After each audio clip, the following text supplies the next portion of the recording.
What if a mysterious object carved into ancient stone wasn't just symbolic, but something we still don't fully understand today?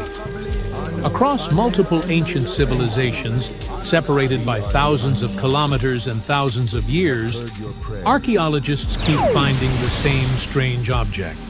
It looks like a small bag with a handle. And the most surprising part is how consistent the design is, no matter where it appears. The most well-known examples come from ancient Mesopotamia, especially from the Sumerian and later Assyrian civilizations, dating back over 3,000 years. In detailed stone reliefs, human-like figures and winged beings are shown holding a small bucket-shaped object with a clearly defined handle.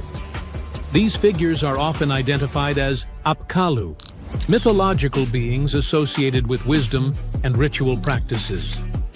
In many cases, they are shown next to sacred trees, performing what appear to be ceremonial actions. The object itself is almost always depicted the same way. It has a rigid structure, a flat base, and a curved handle that fits perfectly in one hand. This level of consistency is unusual for symbolic art, where shapes often vary depending on the artist or time period. Here, the proportions remain nearly identical across different carvings, suggesting that the object had a specific and recognizable form. In many scenes, the bag appears together with another object that looks like a pine cone. Researchers believe this combination may represent a ritual practice, possibly involving sprinkling water or oils.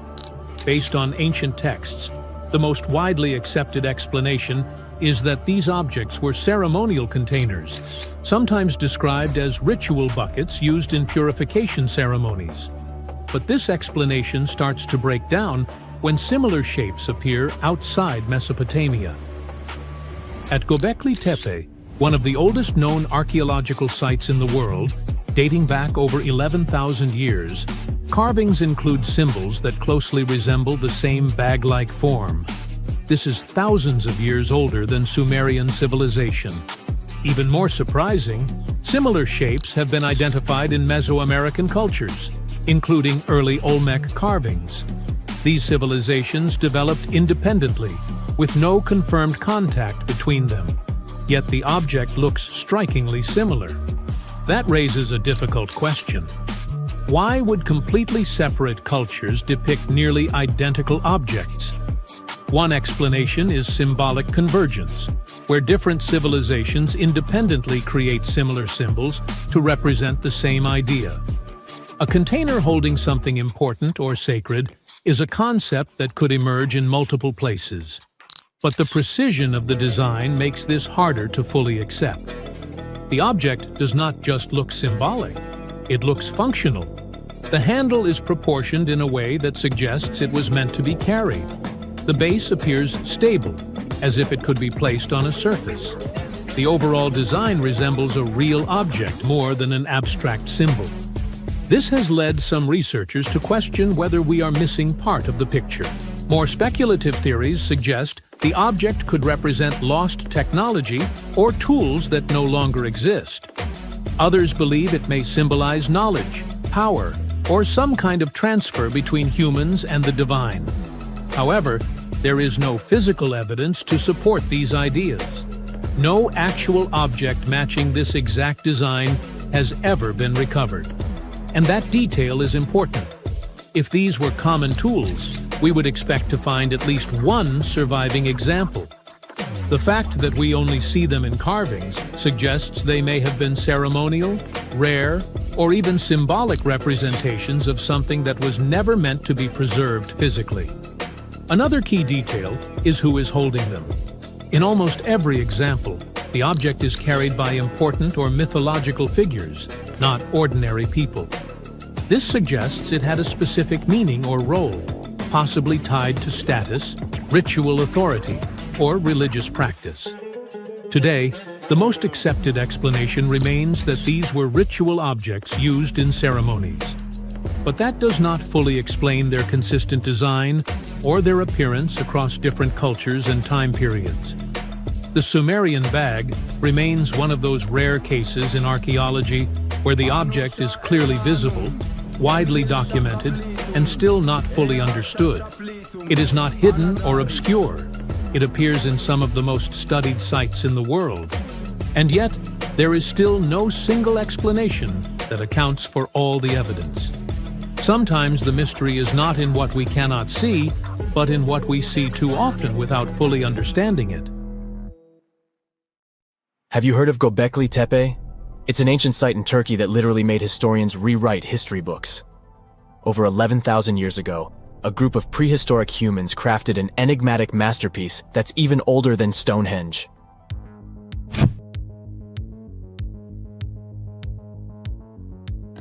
Before its discovery, archaeologists believed that people didn't know about iron and weren't good at making pottery. They were sure that settled life only emerged with the need for agriculture. But Göbekli Tepe changed this belief.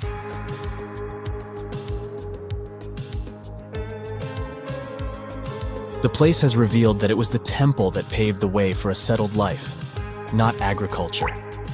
Until this discovery, researchers believed that farming was the catalyst for sedentary living. Meet Professor Schmidt, the guy whose findings changed this theory. He managed to prove that hunter-gatherer communities laid the very foundations of this way of life.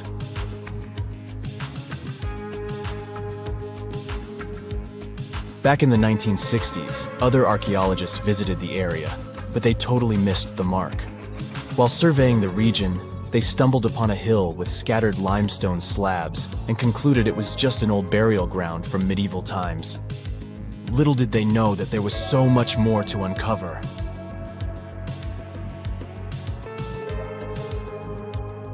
In 1994, Schmidt embarked on his own survey of prehistoric sites in the area. Surprise! He instantly realized he had discovered something truly extraordinary. Unlike the nearby flat and barren plateaus, Göbekli Tepe had a gently rounded top, rising 50 feet above the surrounding landscape. Funny enough, the translation of this place's name is Potbelly Hill. Schmidt was sure only humans could have made something like this.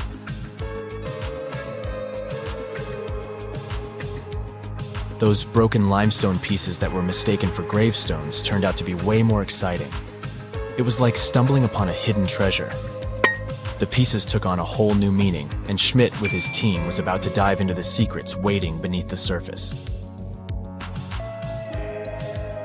To their surprise, they found no traces of a settlement, no hearths for cooking, no houses, and none of those adorable clay figurines commonly found in nearby sites of similar age. However, they uncovered that those ancient people used tools like stone hammers. So, Schmidt and his team put their heads together and took a wild guess at the age of Göbekli Tepe's stone structures. Their estimation got backed up by some limited carbon dating done right at the site. The ancient vibes of this place were finally starting to make sense. It was like a puzzle slowly coming together.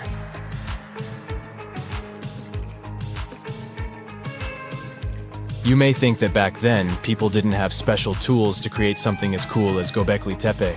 Not true. Turns out, these prehistoric folks used flint tools instead of fancy metal chisels. They were also skilled at chipping away softer limestone and crafting pillars right on the spot. Afterward, they carried the pillars a short distance to the summit and placed them upright. Once the stone rings were complete, they covered them with layers of dirt.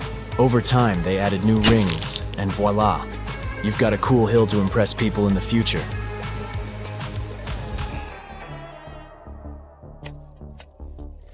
During their first year of excavation, the team went through 15,000 pieces of animal bones from wild creatures.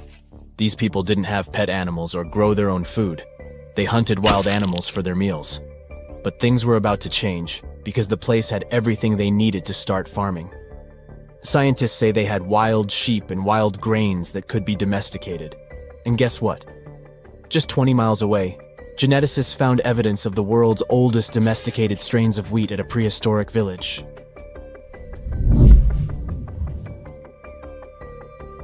These amazing findings have completely changed how we view civilization.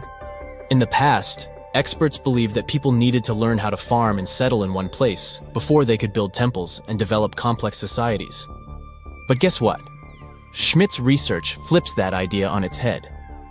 He claims that the incredible effort put into constructing these astonishing structures actually set the stage for the development of advanced societies. It means that societal and cultural changes happened before agriculture. Schmidt has this fascinating hypothesis about Göbekli Tepe. He thinks it could have been a special burial site where people left their loved ones. And here's the twist. The burial site was adorned with fancy statues and symbols representing deities from the spiritual realm. The idea that Göbekli Tepe could have served as a sacred place adds another layer of complexity to the whole story. While the site's true purpose may remain elusive, Schmidt's insights invite us to consider the profound interplay between life and the afterlife, and the deep reverence ancient hunter-gatherer societies may have had for their departed ancestors. Now let's talk about the stars of the show, the mesmerizing T-shaped columns that dominate Göbekli Tepe. These mysterious structures range from 10 to 20 feet tall and most likely represent stylized human figures. But one figure stands out from the rest, the three-dimensional lion relief. This depiction really fires up our imagination. Why? Because it hints at the possibility that lions roamed Anatolia during the Neolithic period.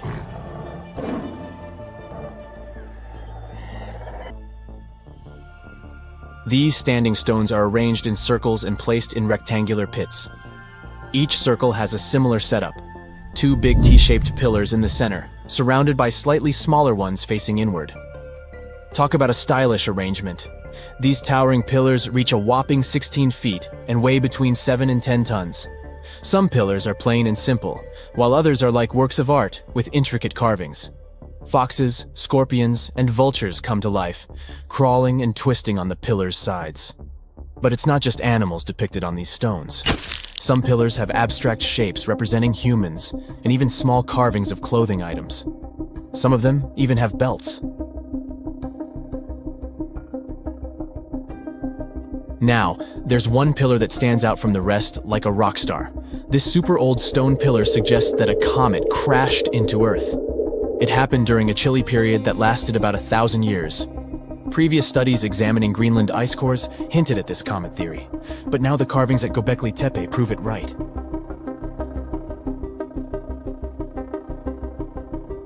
The carvings on the pillars are like a historical comic strip. They even show a headless human figure. Researchers fed the images into a computer and discovered their connections to constellations, indicating that this temple might have been an ancient observatory. It's like our ancestors were trying to document this cataclysmic event in their own unique way. Archaeologists have been excavating and researching Göbekli Tepe since the mid-1990s, peeling back layers of history and providing us with a deeper understanding of the intricate relationship between various elements. They have no plans to stop the whole process for another 150 years. Who knows what else they'll find? You see, Göbekli Tepe has been labeled purely as a ritual site with no signs of domestic activities. We were led to believe that the absence of water meant it couldn't support semi-sedentary communities.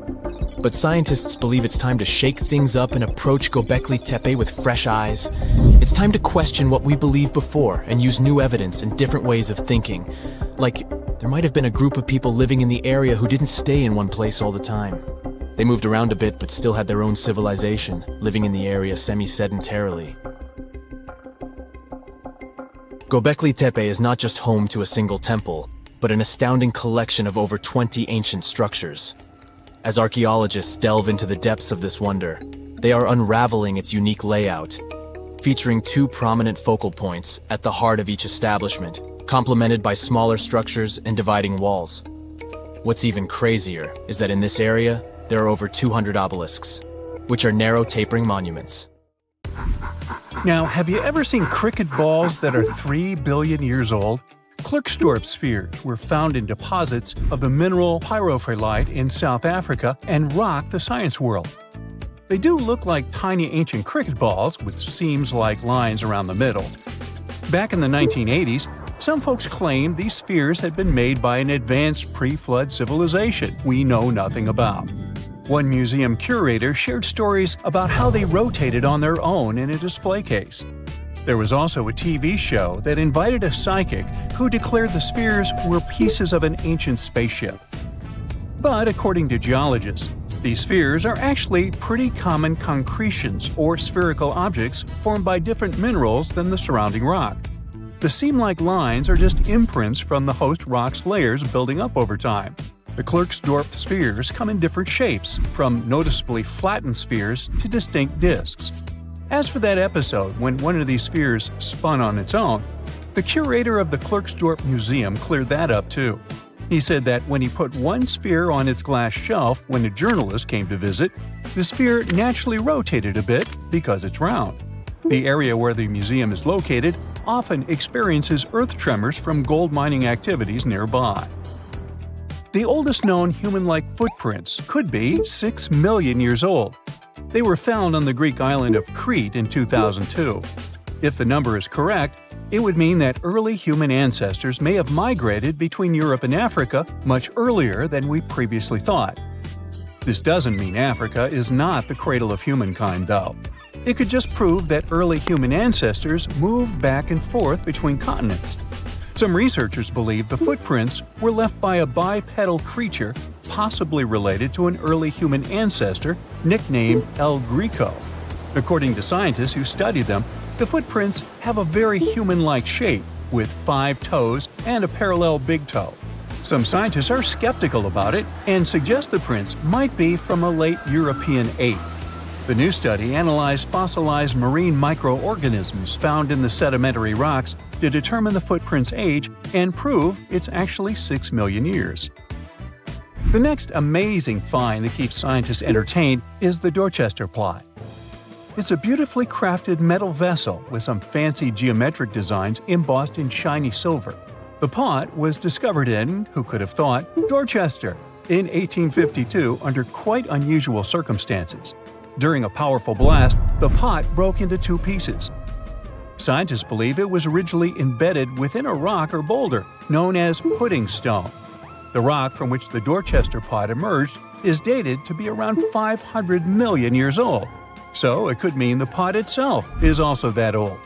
The current and less exciting theory suggests that the Dorchester pot is a Victorian-era candlestick holder. Such things were really trending back then, so it's not a surprise to find such fancy household item from that time. The Dorchester pot falls into the category of ooparts, or out-of-place artifacts. Those are objects that seem too advanced for the time period they're supposedly from. If we accept that the pot is 500 million years old, then whoever made it was way ahead of their times in terms of crafts and tech. One extra mystery is that the pot has an engraving of a plant that most likely disappeared from Earth over 100,000 years ago. Sounds like good proof the pot is really extra old. Now, it looks like the oldest map in Europe is a stone from 4,000 years ago. This Bronze Age slab was found in France in the year 1900 at an ancient burial ground. The carvings on the slab show in 3 dimensions the River Odey network with a fantastic accuracy of around 80% over an 18-mile stretch. There are other stone-carved maps around the world, but this one is unique because it shows a specific area to scale. Looks like the slab's carvings don't just map rivers and hills, but also settlements, barrow sites, and field systems. Archaeologists say the slab wasn't used for navigation, but rather to symbolize power. The detailed markings on the slab might have served to illustrate the domain of a local ruler, possibly a prince or king, to show their control over the territory. When the ruler lost power, the slab was likely repurposed as part of a burial vault. The unique artifact was stored in the cellar of a museum. For decades, no one even noticed until several scholars read older reports about the slab and decided to check it out. They conducted a detailed analysis using 3D techniques.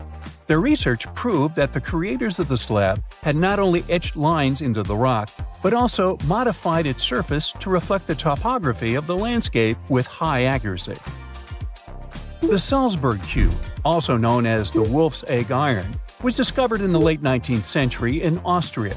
Now, don't let the name mislead you. It doesn't look like a cube at all. It's more like a rounded object with 2 flat sides. Down the middle, there's a groove, and the surface is covered with pits and craters. This unique appearance is the reason why many people think it might be something out of this world. Workers accidentally found this artifact when they blew apart a piece of coal. The coal seam it came from is thought to be over 60 million years old. The Salzburg cube moved between museums, mysteriously vanished in the early 20th century, and then showed up again. A professor from Bonn University suggested it might be from a meteor, but they found no evidence of elements that you'd normally see in meteorites, like cobalt or nickel. Then researchers thought it must be a human-made object, possibly a Victorian-era candlestick holder. No one knows the true story of the cube or its current location. Yep, it disappeared again. Have you heard about the Meister print? It's a fossilized sandal print discovered in 1968, and it has sparked a lot of intrigue. There's a trilobite inside the print, which supposedly went extinct around 500 million years before humans even existed. But many historians think this age is an exaggeration. When Meister found the fossil, it was authenticated. But the scientist who did it didn't confirm it was a human sandal print. He only agreed there was a trilobite there. When another scientist visited the site, he found a 6-inch impression he believed was from a child's moccasin. But the footwear seemed to be new. So, could it be evidence of time travel? Proof that humans existed millions of years earlier than we thought? Or a sign that someone else visited early Earth? Or is it just a rock formation that looks like a sandal print?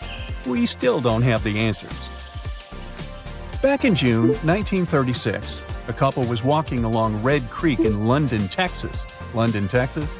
Yeah, when they stumbled upon something unusual. It was a piece of wood sticking out of what seemed to be an ancient rock formation. About 10 years later, their curious son decided to crack open the rock to see what was inside. And he saw a hammer, which looked surprisingly modern. Then, one unique finds enthusiast decided that the rock encasing the hammer was from the Cretaceous period. This would mean that someone dropped a 19th century hammer while dinosaurs like Triceratops were still roaming the earth. So, if this hammer was truly from the Cretaceous period, then the whole evolutionary theory would be wrong. And if the hammer was modern, it would mean the Cretaceous rock formation it came from was much younger than we thought. But the real answer was much simpler. The hammer was indeed modern, and geological processes had encased it in rock. Minerals can harden around an object in a relatively short time.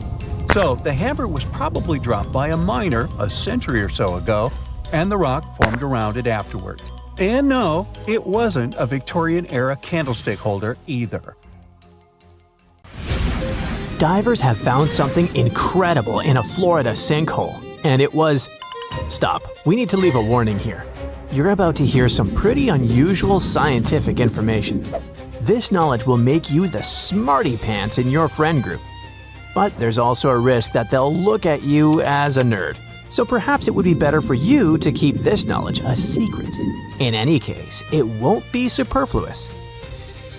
So, you know that scientists divide the history of our planet not only by time periods, but also by which animals lived at a certain time. For example, 2,000 years ago, Earth was inhabited by the blobfish, and scientists call this time the blobfish period. It's a joke, there's never been such a period, but you get the gist. The period between about 419.2 million and 358.9 million years ago is called the Devonian period, or the Age of Fish. Do you know why? Because the first fish began to appear on the planet. The Paleogene is the period of large mammals. The famous Jurassic period marks the appearance of giant dinosaurs, which we often see in the movies. Even now, we live in a certain period called the Quaternary period. It began about 2.6 million years ago and continues to this day. This is the time of humans and modern animals. So the next time somebody asks you what time it is, you can just answer, it's the Quaternary period. In short, the names of these periods depend more on what creatures inhabit the planet. The longest period is the Precambrian period, or Age of Early Life, the time when life on the planet started to form. Soft-bodied worms and jellyfish swam in the ocean, while microorganisms lived on land. This period occupies almost 90% of the Earth's total geological time. It started about 4.5 billion years ago and ended 540 million years ago. Oh, it's still a video about divers, don't forget. We'll get back to them soon. Considering all these periods, do you know which one is of the most poorly studied? A period about which scientists know almost nothing, especially about the animals that lived at that time. This is the Irvingtonian North American land mammal age. It lasted from about 1.6 million to 250,000 years ago. Scientists have very few fossils that belong to this time, but recently, everything has changed.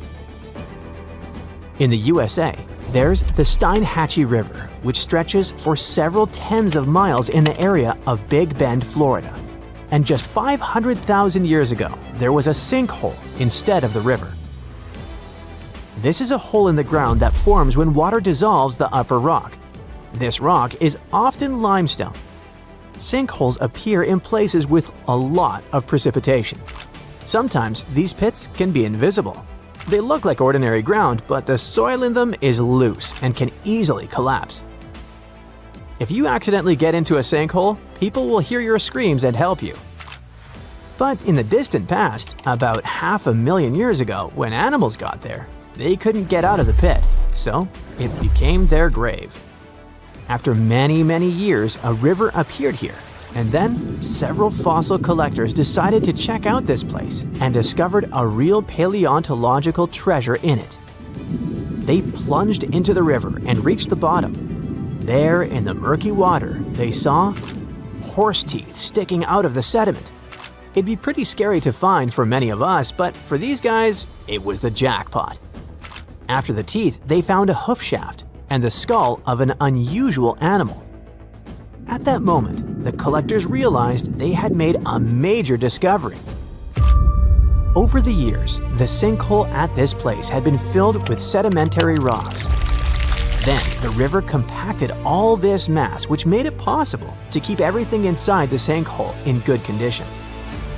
Many animals got trapped in this pit 500,000 years ago, and only now have people managed to get them out. More precisely, what's left of them. Divers have found more than 500 fossils belonging to ancient animals, including unknown species. They got well-preserved bones of ancient horses, giant armadillos, sloths, and a new species of tapir. The Florida Museum examined the remains and determined that they belonged to the poorly studied Irvingtonian North American land mammal age. Most of all, scientists were struck by two finds in this collection. The first was the remains of a giant armadillo-like creature, and the second was the skull of an ancient tapir. In case you didn't know, this is a very cute pig-like mammal that has a short trunk like an elephant. Divers in Florida found the remains of a distant ancestor of this animal, which may be a new unknown species. Most of the fossils in this sinkhole belong to early Caballine horses, a subgroup that includes modern domestic horses. The remains of horses are so well preserved that scientists have seen signs of wear on their teeth. This will allow experts to understand the diet of these ancient creatures. We often hear news about people finding the remains of ancient animals or dinosaurs in caves, ravines, or at the bottom of lakes. But imagine if they found such remains in a museum.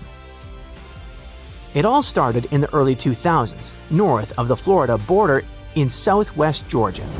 There was a mine where workers mined clay. One day, they found the remains of some ancient animals and gave them to the Florida Museum of Natural History. There, these remains lay in storage, waiting in the wings. And then one day, some guy started sorting them out and noticed a mysterious vertebra of an unknown animal. This little grab caught the guy's attention, so he returned to it over and over again. He studied it, trying to figure out what species the bone belonged to.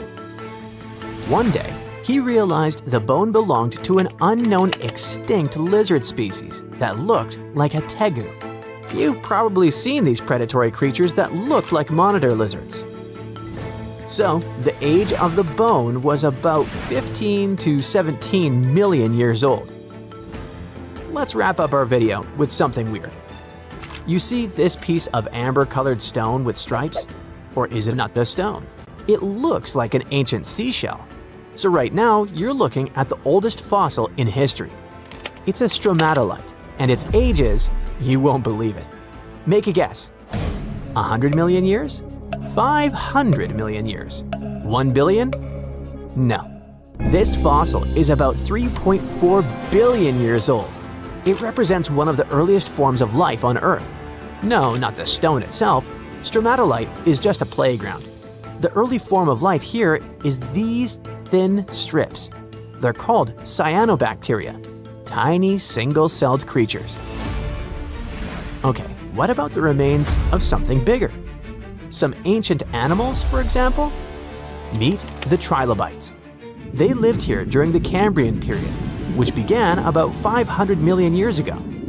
This is the time when many invertebrates and fish began to appear. Their exoskeletons helped the trilobites stay remarkably well preserved, considering their age. They were arthropods that looked like something between a spider, a scorpion, and a mutant from another galaxy. These animals lived for a very long time, and people find their remains almost all over the world. They appeared at the very beginning of the Cambrian period, survived it, and became extinct at the end of the Permian period.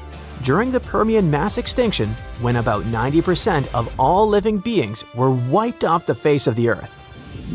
These creatures swam in open water, burrowed into the seafloor, or crawled along it. They lived like predators and scavengers. The front of the animal was protected by a strong head shield. It had crescent-shaped eyes and a calcified plate on its lower body. This plate covered its esophagus and mouth. It had several pairs of legs growing from its body. The trilobite could also curl up into a ball, like a woodlouse. Strange and amazing items are discovered often, but figuring out what our ancestors were up to is pretty tough. Especially when all you have are just some rusty cups and cave drawings. It's no surprise that even the experts in lab coats sometimes make mistakes. But it's not just about dusty plates and huge stones. Sometimes there's even humans with large heads. So grab your digging tools and let's travel back to ancient times to explore incredible societies that even scientists can't fully explain. Sardinia may look idyllic now, but I'm not gonna lie, I wouldn't fancy visiting it 3,000 years ago. Rumor has it, terrible giants roamed around this island back then. People even talk about finding human skeletons over 13 feet tall there, although nobody's ever shown anything to prove it. But the stories will make you wonder because some weird stuff has definitely happened. In 1974, over 5,000 pieces of broken stone artifacts were found in a part of the island called Monte Prama, but instead of being displayed in a museum, they were locked up in an underground vault for about 30 years. Sounds a bit suspicious, doesn't it? When they were finally displaced in 2005, scientists put the pieces together to find statues of 38 giant men standing 8 feet tall. Not quite as tall as the legendary skeletons, but still pretty huge. It's thought these statues were made by the Nuragic people, who lived on the island a long time ago. Besides giant statues, they also built over 8,000 massive stone buildings. Perhaps Nuragic weren't giants themselves, but they definitely liked their things big. I do too. I like a big number of likes on our videos. That would be pretty great.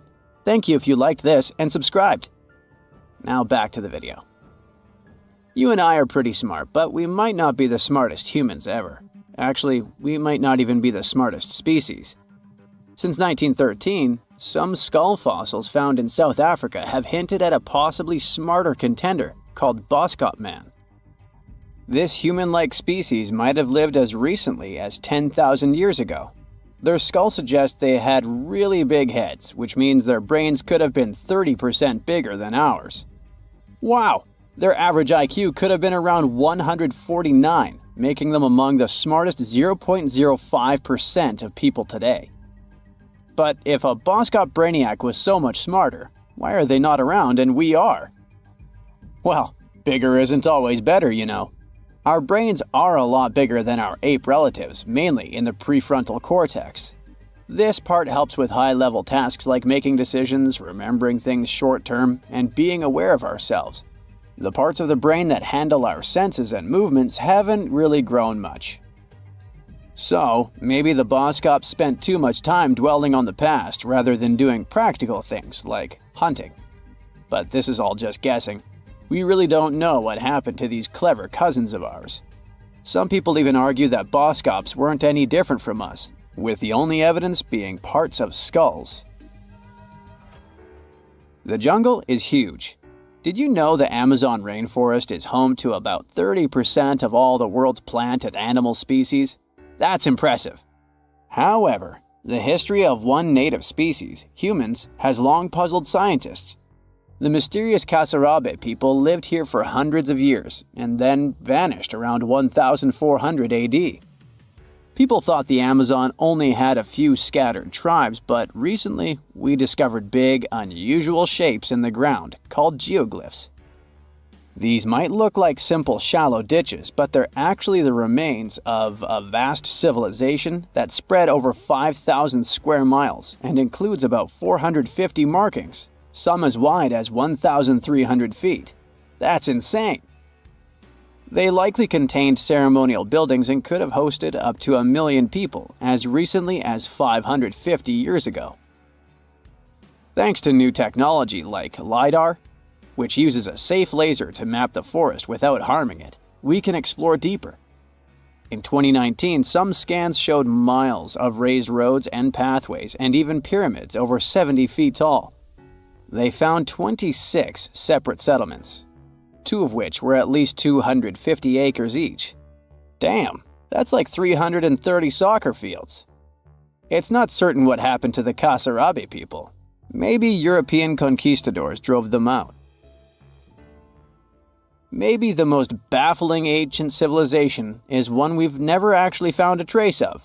Yep, I'm talking about Atlantis, the grand city that supposedly sank into the ocean.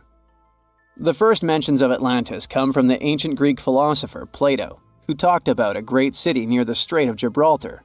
But for ages, everyone just thought Plato made up Atlantis as a perfect version of his own Athens. So why, about 12,000 years after it supposedly vanished, do we still wonder if it might be real? Well, in the 19th century, U.S. Congressman Ignatius Donnelly wrote a book giving 13 reasons why he thought Atlantis was more than just a myth. Then, in 1965, some folks thought they actually found Atlantis when they discovered the Richat structure, a massive 25-mile-wide dome in Mauritania, Africa. It's so big that you can see the whole thing from space. 2 astronauts flying over the Sahara Desert spotted this giant eye staring back at them and thought they'd made the discovery of a lifetime. Unfortunately, there's no solid evidence linking this structure to Atlantis. It's believed to have formed from volcanic activity about 100 million years ago. But it does look suspicious, doesn't it? Still, we're no closer to knowing the truth. Imagine going back to about 3,300 BCE and finding yourself in South Asia. Welcome to the Harappan civilization. These people were way ahead of their time. They had cities like Harappa and Mohenjo-Daro, complete with baked brick houses, sophisticated drainage systems, and even public baths. This place might have had over 5 million people, making it one of the densest regions at the time. They also invented a system of standardized weights that was incredibly useful for traders. And trading they did. These people had connections stretching all the way to the Middle East, thanks to their great skills in metallurgy. They even had a form of ancient branding. The seals were used to stamp clay on tray goods. Despite being so advanced with a thriving urban life, there's a whole bunch of mystery shrouding their language and script. We've got bits and pieces of their writing, but no one's deciphered them yet, even with all the technology we have today. We also still don't know how exactly their society worked. It looks like they didn't flaunt their social status as much as other civilizations. No grand palaces or massive monuments. Instead, their largest buildings might have been granaries. They sure were practical. Unfortunately, all good things must come to an end. Around 1800 BCE, this bustling civilization started to decline, possibly due to shifts in river patterns. As the environment changed, the Harappans packed up, moving towards more hospitable lands. Ever heard of the Minotaur? The beast with a bull's head and a man's body, hunting the bravest travelers in a massive maze. Well, this wasn't just any old tale. It was one of the most popular dramas of the ancient world, and it was inspired by this place, the island of Crete. The Minoans lived here during the Bronze Age. They had stunning palaces, amazing frescoes, and a culture so rich it still fascinates historians to this day. They built places like Knossos, which was so complex with its multi-story buildings and elaborate hallways that it might have inspired the whole labyrinth myth. Their engineering was so ahead of its time that even their drainage systems were more advanced than what many of us have today. Let me know in the comments which of these stories you find the most fascinating, and thanks for watching. Now, let's assume that another species, whether humanoid or dolphin-like, could have existed millions of years ago. How do we find their traces? There was a Doctor Who episode about a non-human industrial civilization on Earth that existed long before us. These reptiles, called Silurians, were forced deep underground by a catastrophic rise of temperatures on Earth, and there they thrived for centuries. That inspired scientists to create the so-called Silurian hypothesis. If there was an advanced civilization before us, we should find their traces somewhere. Well, let's try. Climatologist Gavin Schmidt and astrophysicist Adam Frank decided to dive into this themselves. Like us, any technologically advanced civilization would be hungry for energy. So they looked for global effects that would leave a widespread mark. For example, hints of large-scale industrial processes, like plants and factories, and their leftovers. Then comes the question of how long these civilizations would last. If they existed for a long time, we should look for long-lasting signs, like residues from burning fossil fuels, mass extinctions, synthetic chemicals not found in nature, and even traces of nuclear fission. Basically, we should search for the same kinds of things that humans are currently leaving behind as evidence of our activities. Unfortunately, this evidence isn't that easy to find. Let's imagine an unsettling scenario if humanity suddenly disappeared. Even though it seems like we've left a lot of changes on our planet, the future civilization millions of years from now would struggle to find any remnants of our existence. Why? Well, our planet has existed for 4.5 billion years. Complex life on Earth has existed for more than 400 million years. Compared to that, our industrial period only lasted around 300 years, and we haven't left any significant traces. Our record of Earth's history is full of gaps, especially the further back you look. The fossil record captures only some things, being very selective and incomplete. On average, one fossil emerges every 10,000 years, and dinosaur footprints are even rarer. Mountains rise, oceans change, and plate tectonics can easily wipe out evidence of entire civilizations. After a couple of million years, chances are any physical signs of a civilization would disappear. In order to find at least something, we have to look for things like odd sediment patterns or unusual isotopic ratios. Also, fossils mostly form in water, leaving us in the dark about creatures on land or in the jungles.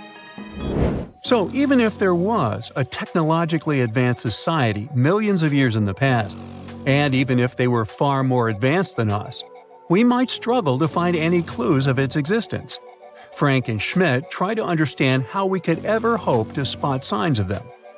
Discovering actual cities would be the ultimate proof of a Silurian-style civilization on Earth. But Adam Frank isn't too optimistic. Even now, our cities cover less than 3% of the surface, making it easy to miss ancient city ruins. Whether a city survives over tens of millions of years depends on whether the land around it is sinking, getting locked into a rock, or rising, getting worn away by rain and wind. So places like the French Quarter in New Orleans might have a better shot of making it into the geologic record than, say, Haight-Ashbury in San Francisco. When it comes to finding artifacts, the odds are pretty slim as well. No prehistoric iPhone would survive millions of years, fancy glass or not. Finding their fossilized remnants might be a bit more promising, but it's still tricky. Considering modern humans have only been around for about 100,000 years, it's quite possible that we might overlook any traces of an earlier advanced species. There is one thing, though. We could stumble upon their traces in rocks. Our current chaotic era might leave a distinct mark on the Earth's geological history, especially since we're basically experiencing PTM 2.0. I'll get to that in a moment. So they try to look at the changes in the carbon cycle. Humans have been releasing a lot of fossil carbon since the 18th century. This leaves a special mark in the carbon isotope ratio, like a signature that shows the difference between carbon in living things, such as seashells, and carbon in lifeless volcanic rock. Scientists also look for signs in the way sediments are arranged. Large coastal deltas might mean that there were bigger rivers made by folks in this hypothetical civilization. Traces of nitrogen could suggest big-scale farming, where they used a lot of fertilizer. Spikes in metal levels in the sediment could mean runoff from heavy industries. Of course, a single find like that wouldn't tell us anything. Schmidt says the key is to look for multiple signs together. Without clear artifacts, the uniqueness of an event might show in various clues rather than a set of changes linked to a single cause. On a quest for Silurian-style clues, scientists even decided to check the Moon. Some astronomers find it surprising that no one has looked into this before. They even joked about the possibility of dinosaurs building rockets and leaving traces on the Moon or other celestial bodies. These astronomers think that Earth-like planets tend to erase signs of civilizations on their surfaces. So they're exploring the wild notion that these beings might have been space travelers. In that case, remnants of their technology, known as technosignatures, could be lurking not only on our Moon but also on asteroids, or even buried on Mars. There they might endure for millions or even billions of years. Unfortunately, so far, despite digging into the past 380 million years and examining all suspicious events, the researchers haven't found a clear match for a technological civilization. They don't give up, though. Frank calls for more investigation. For example, we could study how modern industrial chemicals stick around in ocean sediments. This, he believes, could help us identify similar chemical traces in the Earth's history. If there are no traces, why do we even bother to find something like that? This research is based on Schmidt and Frank's recent papers. They were delving into the Anthropocene. It's the proposed epoch dominated by human activities on Earth. It's full of these things called hyperthermals. They're prehistoric events when temperatures on Earth sharply increased over a relatively short time. They're like extreme heat waves from the past. A great example of this is the Paleocene-Eocene thermal maximum, or PETM for short.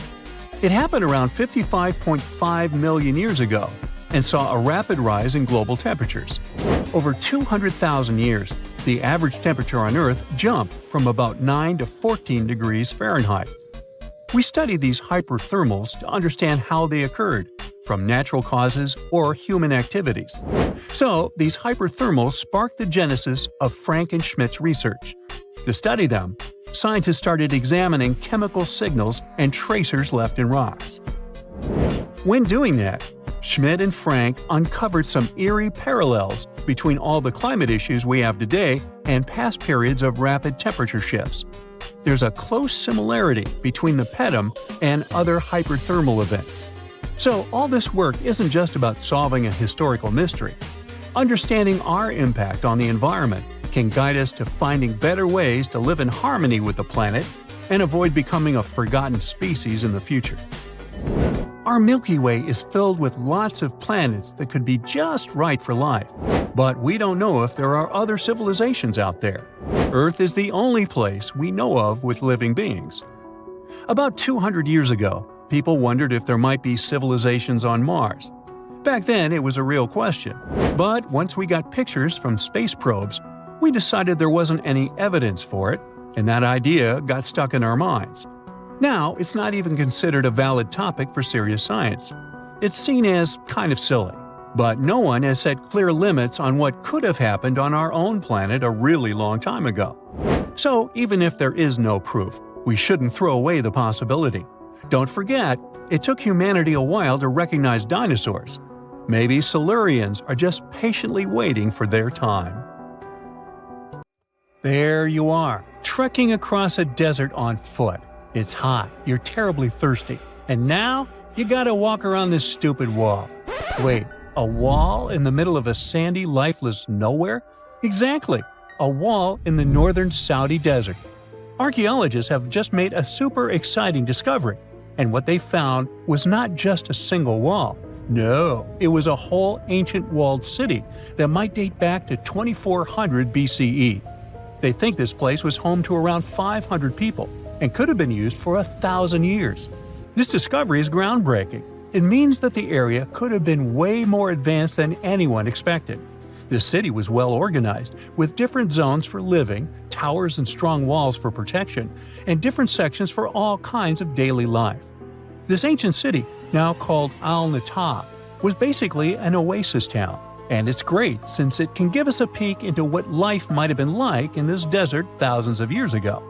Apparently, they had clearly separated areas, like residential sections, a cemetery, farmland, and even a town center. This oasis city, found in the Khaybar area, is the first big organized settlement from the 2nd or 3rd millennium BCE that researchers have uncovered in northwestern Arabia. The first surveys show that this town, which covered about 6 acres, had several districts, including the residential area, the cemetery, and the legal one, with courts. The houses were set up in neat rows, all connected by small roads. Those streets kept the residential area separate from the rest of the town. Back then, most people in this region were nomadic herders, always moving around.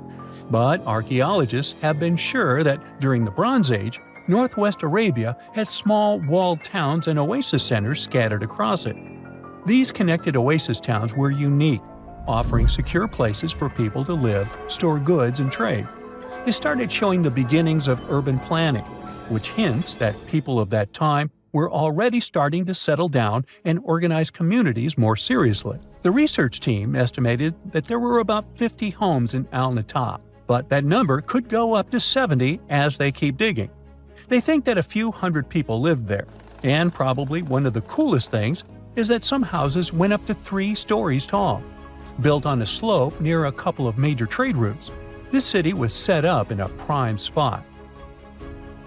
Now, one of the most impressive things about this place is its water supply. The oasis had springs and aquifers, which are underground water sources, and such conditions were perfect for farming. Those water sources meant residents could grow their own food, making the town self-sufficient. The outer walls probably helped control who could enter the town and get access to its resources. This settled way of life was an impressive shift from nomadic living to a more agro-pastoral lifestyle, which means a mix of farming and herding animals. Another find that supports this theory is a bunch of tools like grinding stones, mortars, and pestles discovered inside the town. People there must have ground grains and prepared food. They had a diet of cereals, meat, and milk from animals they raised themselves. These astonishing findings show that the inhabitants of the town could easily feed themselves and were surprisingly advanced for that time. Thanks to better access to Saudi Arabia in the past couple of decades, archaeologists now have a much clearer picture of what life there was like thousands of years ago. The most exciting thing is that Al-Natab might have been part of a whole network of similar fortified oasis towns spread across the region, and all of these connected sites could show us how trade routes and small settlements worked together at that time in that arid area. Now, at the same time, this recent discovery isn't the only one that has the scientific world buzzing with excitement. How about we visit Egypt and see for ourselves? After all, archaeologists have just found a stash of ancient Egyptian and Greek treasure underwater. They were exploring the lost city of Thonis Heraklion off the coast of Egypt, which sank more than 1,000 years ago. This city was legendary, and nobody even knew where it was until it was rediscovered in 2000. Now they're uncovering more and more, and on this dive, they found a pile of gold and silver treasures. Those were probably used in rituals to bless Egyptian pharaohs when they took the throne.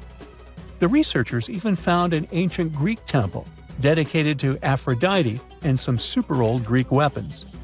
Frank Gaudio, the lead archaeologist, said it was astonishing that those delicate objects had survived the disaster that brought the city down. Back in its prime, Thonis Heraklion was one of the biggest port cities in the Mediterranean. It was a huge center of social life and was the main entry point for ships from Greece coming into Egypt. But tragically, due to rising waters, earthquakes, and a catastrophic tidal wave, the soil underneath the city literally turned into mush, and then the entire city sank into the Mediterranean. It was forgotten until Gaudio's team found it in 2000. Since then, they've been uncovering new parts of the city and piecing together its history little by little. If a lost underwater city doesn't seem impressive enough, we can travel to the Amazon. The discovery made there is truly mind-boggling. For centuries, people have talked about lost cities deep in the Amazon, like El Dorado, that mythical city of gold that lured Spanish explorers into the jungle. A lot of them never came back.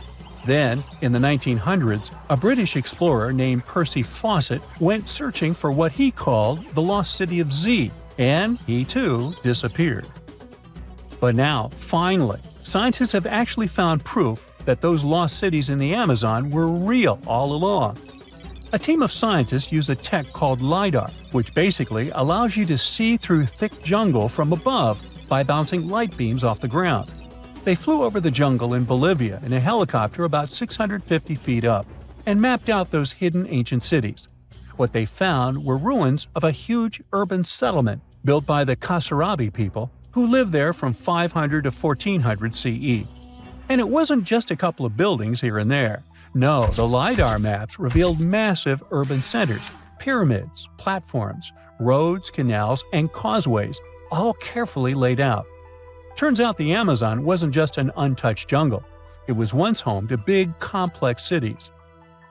A scientist from the German Archaeological Institute explained that Europeans had long ignored the possibility of ancient Amazonian cities, but the LiDAR maps showed they were wrong. The new maps have revealed 26 sites, including 11 that no one even knew existed. Researchers have discovered two main city sites, Landivar and Kotoka. They had massive moat causeways stretching out like spokes on a wheel, linking the main cities with smaller surrounding settlements. Some of the canals even connected the cities to rivers and a big lake, which allowed water to flow through the area. Over the years, scientists found scattered ruins all over this region, but the thick jungle made it nearly impossible to connect the dots and see if or how they were related. With LiDAR, the whole layout came to life, showing that those sites were part of a much larger, organized urban system. It's now also clear that the sites had a greater meaning, since everything is lined up in a way that could be symbolic of the spiritual beliefs of the inhabitants. The Kasarabi culture isn't as famous as the Maya, but they had a thriving society in an area that faced huge challenges, like yearly flooding. And although the nearby Andes had their own monumental sites, the Kasarabi were doing something absolutely unique. They even had reservoirs to store water, which suggests they might have been dealing with occasional droughts, which is pretty unusual for the Amazon. Actually, those terrible droughts could be why the Kasarabi eventually left their cities around 1400 CE. About 14,000 years ago, some super skilled builders from another planet landed on Earth. Their mission was to help build a massive stone complex with perfectly interlocking blocks. They used some advanced technology, centuries ahead of their time, and once the job was done, they disappeared without a trace. This is not a sci-fi plot, but one of the theories trying to explain the mystery of Puma Punku. Scientists don't officially accept it, but they still don't know for sure how, when, and who built this impressive construction. Puma Punku is part of the ancient city of Tiwanaku, near Lake Titicaca in Bolivia. Tiwanaku is an important place in Inca traditions. They believed it to be the place where the world was created. Historians believe Pumapunku was built around 536 AD. The first Europeans discovered it in the middle of the 16th century. At the heart of Pumapunku, there is a huge, terraced platform filled with massive stone blocks, some as big as a school bus. The largest one weighs a jaw-dropping 131 tons. That's heavier than 20 elephants. Even the smaller rocks are as big as a couch. Archaeologists believe there were at least 5 big gateways, as well as several smaller ones that may have been part of a grand monument. The site is built using 2 types of stone, red sandstone and andesite, which is one of the hardest rocks on Earth. The 8-shaped blocks of the construction fit together like puzzle pieces. They all look the same, as if they were mass-produced in a factory. But that should have been impossible for an ancient civilization. Even the smaller rocks are as big as a couch. These blocks were carved with precise holes and grooves to fit together. Builders made perfectly straight lines, cut identical angles, created smooth surfaces, and drilled holes. Some scientists believe they may have used advanced techniques, but there's no record of the tools they used. It took another 1,000 years before other civilizations could match this level of precision. One of the biggest mysteries is how these enormous stones were transported. Pumapunku sits high up in the mountains at 12,600 feet above sea level. So high that even trees don't grow there. The builders didn't have wheels, cranes, or modern machines. Yet somehow, they moved these heavy blocks miles from their original locations. Some scientists think they used llama skin ropes and ramps, but no one really knows for sure. The most commonly accepted version is that the Tiwanaku civilization, which thrived in the region between 500 and 1000 CE, built this impressive site. The complex was enormous and had many different areas. A western court, a large open area in the center, and an eastern court that was surrounded by walls. Long ago, it must have been incredibly beautiful, with polished metal plaques shimmering in the sunlight, brightly colored fabrics and ceramics decorating the buildings, and people in elaborate costumes walking through the plaza. But something doesn't add up here, as the Tiwanaku people never wrote down how they built Pumapunku. They would have probably left some clues if they had accomplished something like this. Plus, the Tiwanaku people didn't have the high-tech equipment needed to carve and move giant stone blocks with perfect precision. The architectural historians who first studied the place professionally concluded that a hammerstone couldn't have done such a fine job. They found no metal tools that were used in the construction process. That's why they suggested they might have used some unconventional tools the historians didn't even recognize as tools. There's a theory that these ancient builders might have had a way to soften stone to make it easy to carve before it hardened again. Or maybe they poured liquid stone into molds, just like we make concrete today. If it's true, this would mean an advanced civilization existed in South America long before we thought. Some researchers even think it had to do with the theory of Atlantis or other lost civilizations that may have had immense knowledge before a global catastrophe wiped them out. Local legends say that powerful deities used incredible powers to lift and shape the massive stone blocks. And some people believe Pumapunku was so advanced that the builders must have had help from visitors from outer space. The perfect cuts and massive stones look like something from modern construction. The supporters of this theory also say that some carvings at Tiwanaku show figures wearing helmet-like shapes, so they could be left by space travelers. Scientists from the University of California, Los Angeles, decided to officially debunk this theory.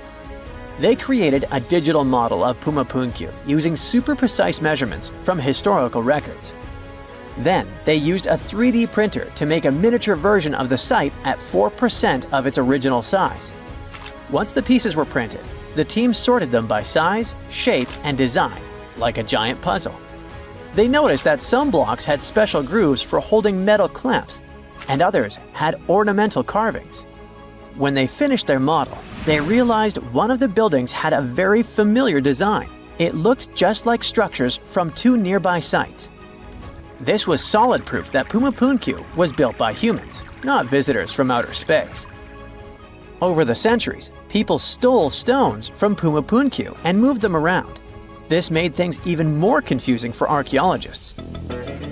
UCLA team created a digital archive, so researchers all over the world can now study the site without traveling to Bolivia. So maybe we'll hear about the new twists in this mystery soon. Another construction from the past that still impresses us with extreme precision is the Serapeum of Saqqara, a burial place built around 3,000 to 3,500 years ago. A French scientist accidentally discovered it in 1850. Inside the Serapeum, he found a long underground hallway. On both sides of the hallway, there were giant stone rooms, and inside those rooms, there were huge granite sarcophagi. These sarcophagi were not built for people, but for the sacred Apis bulls. These bulls were treated like royalty, as the people believed they were chosen by deities. The Egyptians believed these bulls were the incarnations of the deity Ptah and had magical powers to protect their kingdom. Some of the stone boxes inside the Serapeum weighed around 70 tons. They were made with perfectly straight angles and smooth surfaces. Scientists noted roller marks on the floor and found wooden winches with levers, which the Egyptians likely used to move the sarcophagi. Since the burial chambers were lower than the hallway floor, workers filled them with sand, rolled the sarcophagus into place, and then slowly removed the sand to lower it perfectly into position. A stone inscription found in the Serapeum said it took 28 days just to move one of these stone boxes. Even though these sarcophagi were meant for bulls, they were way bigger than needed.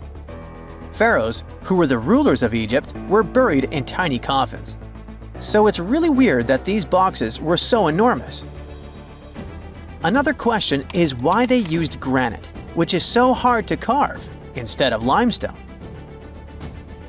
Some people believe the stone boxes weren't just tombs. They might have been ancient energy generators. The Egyptians knew about fermentation. If someone placed food or meat inside a perfectly sealed granite box and let fermentation happen, pressure would build up inside. Granite contains quartz, a special crystal that creates electricity when squeezed. As pressure increased, the box's lid could pop open, releasing gas. Ancient drawings found in the Serapeum show stones stacked on top of the boxes, which might have been used to make the lids even heavier and help produce more electricity. Thousands of years later, when explorers opened these boxes, they only found bull bones, maybe because all the organic material had disappeared over time. Scientists still aren't sure if the massive stone boxes were actually ancient energy systems, so the mystery lives on. It's the first day of your long-awaited trip to the Amazon forest. You flew all the way to South America. More specifically, you landed in the city of Manaus. It's the heart of the Brazilian Amazon. So far, you've traveled by air, car, and now water. You are on a tiny boat moving through the dark waters of the Amazon River. Yes, the river is also called the Amazon. And just FYI, it's the second longest river in the world. It loses only to the Nile River in Egypt. The Amazon sprawls for an impressive 2,700 square miles, beginning in Peru and ending only when it meets the Atlantic Ocean off the coast of Brazil. To get a closer look at the forest, you decide to start by exploring it by boat. First up, you watch some piranha fishing. You can even try to catch one yourself if you like. As you may know, piranhas are carnivorous fish that inhabit the Amazon River, so it might not be your best option to go swimming in these waters. One of the most emblematic species of alligators present in the Amazon River basin is the broad-snouted caiman. It looks pretty much like a regular alligator, except for the fact it that it has a yellow chin. Your guide leaves the boat and searches the water to show you a caiman up close. He also tells you of another legendary creature that lives in the dark waters of the river, the pink dolphin. Lucky you get to witness a family of pink dolphins showing their fins near your boat. They look magical from the place where you're sitting. You've probably never known dolphins can be pink, huh? After a few mesmerizing moments, you discover that the dolphin's pink color is nothing but an illusion. The animals are originally pinkish-gray, but due to the brown colors of the Amazon River, they look vivid pink when you stare at them from above. Your guide tells you that the pink dolphin is a central character of Brazilian folklore. Locals believe that the pink dolphins can turn into humans and wander off into towns at night. You get off your boat near one of the entrances to the forest. Now you're going to continue your trip on foot. Your guide says that you are venturing into very dangerous terrain. The Amazon is home to some of the creepiest species of wildlife on the globe, but don't worry, we'll get to see a lot of them today. You've come prepared, of course. Bug spray, a raincoat, and your sharp eyes. Inside the jungle, you need to be alert at all times. You may have heard legends of the anaconda, a snake that can swallow animals as big as a cow in one go. Sorry to break it to you, but those are not just legends. Reptiles like these do actually exist. They live deep in the jungle. Is it right there, moving between the trees? Is it a spider? The so-called Goliath bird-eater is a monster spider. Its legs can grow up to a foot in length, and the spider itself can weigh around 6 ounces. It's also known as the king of tarantulas. You shouldn't get too close, of course. It's not venomous to humans, but its bite can surely sting. As its name suggests, the Goliath bird-eater can even eat birds, as long as they are smaller than it is. Up next, you run into another species of spider that draws your attention. This one is so tiny that you almost don't see it. It's known by the popular name of the decoy spider. You see one of its creations, a gigantic spider built by the tiny Cyclosa spider in order to scare off large predators. This is as amazing as it is creepy. A spider that uses the remains of other insects and dry leaves to create the image of a large spider on its web. If it fools predators, perfect! But to us humans, this work of art looks almost endearing. Who knew there were artists in the arachnid world? Near a small lake, you witness a unique scene. A large snake is slowly slithering its way toward a lizard that is resting on a rock. The lizard seems obvious to the presence of the dangerous reptile, but right as the snake is preparing to attack, the lizard flies the scene in its iconic way. The so-called basilisk lizard is famous for its ability to walk on water, or rather run across the water. This isn't an illusion, just a matter of balancing. The small lizard moves its legs on top of the water very fast, while its long tail serves as a counterweight. I wish I could do that. If you've ever wondered what a frog looks like on the inside, you've come to the right place. Right in front of your eyes, there is a rare local species of frog. It's known as the glass frog. This species of amphibian has a type of transparent skin that is completely see-through. In other words, you can see the frog's interior with astounding clarity. It's as if you had X-ray vision. Moving on with your journey, soon you come across a pond. Floating on its water is probably the biggest water lily you've ever seen in your life. These huge plants are also known as the Victoria Amazonica. They can measure up to 8 feet across and hold the weight of a grown-up person. But I wouldn't recommend trying to climb on it if I were you. Just cause, you know, it's the Amazon forest we're talking about. The wildlife here is amazing, but the forest itself is also a sight. There are over 80,000 species of plants and trees grown in the Amazon rainforest. In fact, you can find 10% of all the world's wildlife in this jungle.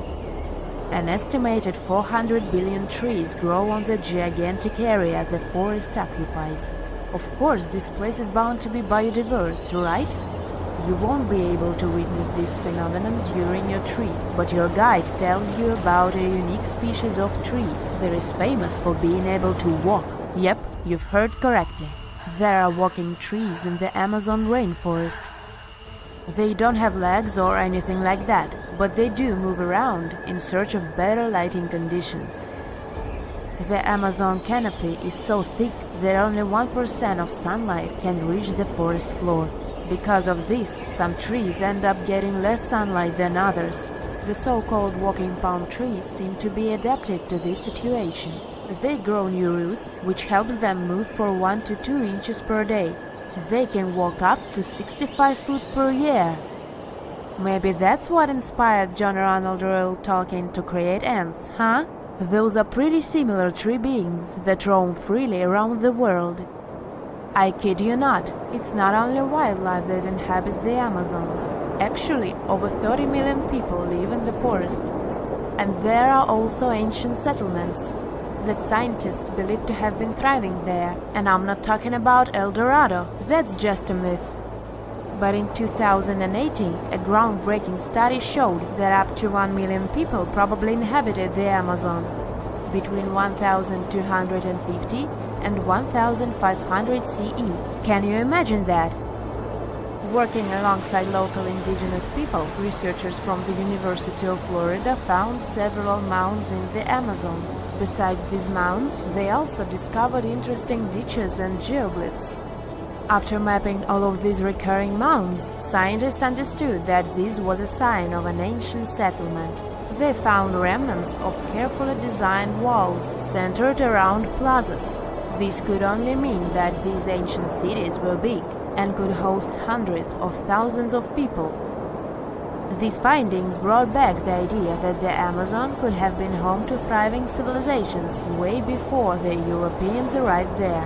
But rather than cities drenched in gold, they were simply well-developed agricultural societies. Well, this eerie Lake Huron discovery may be that it possibly contains the remnants of an entire civilization. Whoa, wait, sounds like Atlantis, right? Well, not exactly. But if there really had been an ancient underwater civilization here, it must have been a pretty advanced one. Around 10,000 years ago, 2 sharp glassy flakes broke off a stone tool and landed on the ground unnoticed. They stayed buried there for thousands of years, until 2013. Then scientists pulled up a small chunk of mud, about the size of a milk carton, from the bottom of Lake Huron, 100 feet underwater. Inside the mud, they found those same 2 flakes made of obsidian, a shiny black volcanic glass that forms when lava cools quickly. After careful testing, they realized these flakes came from Central Oregon, which is quite a distance, about 2,500 miles away. They found this prehistoric Great Lakes site on the Alpena Amberley Ridge, an underwater landform that once connected what's now Michigan and Ontario. Back then, it was dry land. Early humans used it to build traps for animals like caribou as the Ice Age faded and the Great Lakes began to form. Now, obsidian was the high-tech material of ancient times. It's super sharp and perfect for making tools. If you study the flakes carefully, it's obvious that humans made them. You can see where they struck them and the feathered edges that come from being carefully chipped. That means people were not only crafting tools here, but they also had access to obsidian that came from incredibly far away. It was likely possible through a huge trade network that spanned across the continent. For over 100 years, people have guessed that ancient societies might have existed beneath the Great Lakes, but no one had proof. That's why work on this submerged archaeological site is so important. A team of researchers has been trying to learn more about the 10,000-year-old ruins and the civilization that left them behind for over a decade now. Lake Huron's icy water acted like a time capsule that helped preserve things for thousands of years. So far, researchers have found not only unique stone tools, but also ancient trees with roots still intact and underwater peat bogs that preserved seeds and leaves. It was like an Ice Age version of Pompeii, a scene frozen in time. These discoveries are also helping scientists create new technologies and ways to do underwater archaeology. They've engaged sonars, underwater robots, and divers so far. Now, it's pretty cool that the tools they found on the Alpina Amberley Ridge were way smaller than other tools from the same era found nearby. That might mean a different group of people lived here, and they had their own unique way of life. Even the peat bogs they found, which are about 9,500 years old, hold secrets. They're full of pine needles, seeds, and leaves that could reveal what the environment was like back then. Usually stuff like this breaks down quickly on land, but the cold freshwater preserved it. The Michigan team is working with scientists in Cambridge, England, to extract DNA from the remains. If it works, it could finally confirm what animals lived there, and maybe even more. There are still years of discovery on this prehistoric Great Lakes site ahead. Another famous submerged archaeological site is the lost city of Pavlo-Petri. Archaeologists think it is the oldest sunken city in the world they've found and made official so far. Pavlo-Petri is around 5,000 years old. That means it existed even before the legendary Greek heroes in Homer's stories. Scientists first spotted it way back in 1904, and then mostly forgot about it until 1967, when Nicholas Fleming rediscovered it. He described it as a Bronze Age city now lying under about 10 to 13 feet of water. A year later, he returned with a team of scientists to study the ruins. Over 6 weeks, using just hand tapes and a basic grid, they managed to map out the city. They found that it covered almost 1,000 feet by 500 feet and had at least 15 buildings, courtyards, 5 streets, 2 tombs, and around 37 small stone graves. They also found signs that the ruins continued onto the nearby island of Pavlo-Petri itself. They dug up some amazing pottery, obsidian, and chert blades, and even a tiny bronze figurine that may date all the way back to 2800 BCE. Most of the buildings, though, came from the period between 1650 and 1180 BCE. Then scientists left the site alone again until 2009, when a super team of researchers launched a new 5-year project to really dive deep into the history of Pavlo-Petri. This time, they had digital mapping tools and better diving equipment, so they could explore and even excavate underwater. They found another 97,000 square feet of buildings, including a large hall and hidden streets. Plus, they dug up even more pottery that showed people had been living in the city from about 3000 BCE to 1100 BCE, and that the city once had a population of 500 to 2,000 people. No one knows for sure how the city ended up underwater, but many scientists think it was because of an earthquake, maybe around 1000 BCE, or even as late as 375 CE. Because it's the oldest underwater city ever found, some people even believe Pavlo-Petri might have inspired the legend of Atlantis. Another contestant for the Atlantis title lies near Japan. Back in 1986, a local diver was exploring the waters near the Ryukyu Islands when he found a giant structure made of perfectly shaped steps and sharp edges. It was 82 feet underwater.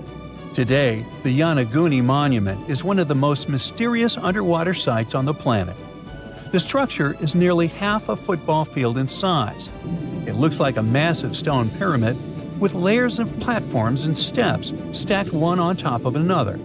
No one really knows where it came from or who built it. Some experts think the monument might be more than 10,000 years old, which would make it older than the Egyptian pyramids. One theory is that it could be the last remains of a lost civilization called Mu, a mythical Pacific society kind of like Atlantis. Others believe an ancient culture that lived in Japan as early as 12,000 BCE might have built it. But many scientists and geologists are skeptical about this possible underwater ancient civilization, even though Yonaguni has narrow passageways, arched openings, and right angles that almost look like city blocks. They say that the site looks a lot like natural rock formations, like the Giant's Causeway in Northern Ireland, for example. The whole monument is still connected to a bigger chunk of bedrock, which means it wasn't built piece by piece. And the way the layers of rock are stacked probably has more to do with earthquakes and tectonic movement. It's located in the very active Pacific Ring of Fire. One marine geologist kept going back down there, and every time he found something new. He says he spotted tool marks in the rock, symbols carved into stone faces, and even rock formations shaped like animals. He believes these carvings point to a culture that came from mainland Asia. He said he had identified 10 different structures off Yonaguni, including a ruined castle, a triumphal arch, 5 temples, and even a huge museum. These buildings seem to be connected by roads and channels, and some parts are surrounded by what could be giant stone walls. The explorer believes the city is at least 5,000 years old, based on stalactites found in underwater caves nearby, which would have only formed after the caves flooded. His supporters say they have never seen an earthquake create shapes like this, above or below water. But skeptics blame it all on erosion and insist that whirling underwater currents and sea creatures left holes in the rock. Now, if you want to form your own opinion about it, the spot is open for visitors, and it's definitely a super fun diving experience.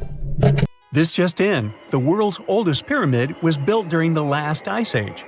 And I'm not even talking about Egypt. I'm saying our ancestors might have spewed a 27,000-year-old pyramid in West Java. Gunung Padang is not exactly shouting pyramid. It's more of a mound with huge scattered stones tossed all over it. But local people seem to revere it, and they have for centuries. It wasn't until recently that the Indonesian authorities decided to excavate a bit deeper to see what all the fuss was about. They ended up finding the remains of a human settlement. It was rather unexpected, since the mound is pretty high up. This excavation could only prove there were humans in the area as far back as 45 BCE, which sounds reasonable. It was up to an Indonesian geologist named Donny Hillman to prove that Gunung Padang is the world's first pyramid. He used all sorts of new technology to support his claim. Our guy used carbon dating, which digs deep into the earth and takes whole chunks of soil.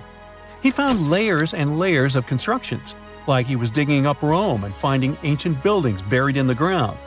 His research proved that there had been caverns and even rooms down there, which could only mean one thing: humans. As for the rocks located up in the mound, they were most likely strategically placed by the people who lived there back in the day.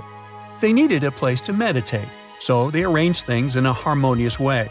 Their smooth surfaces wouldn't be the result of years of erosion, but the works of great sculptures, the Michelangelos of their day, let's say.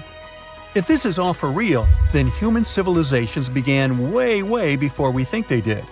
Our ancestors, the Paleolithic humans, didn't have what it took to be considered a civilization, especially not the tools and knowledge to build pyramids. They needed a lot of masonry skills, which weren't all that available during the last ice age. His peers don't share this view, though.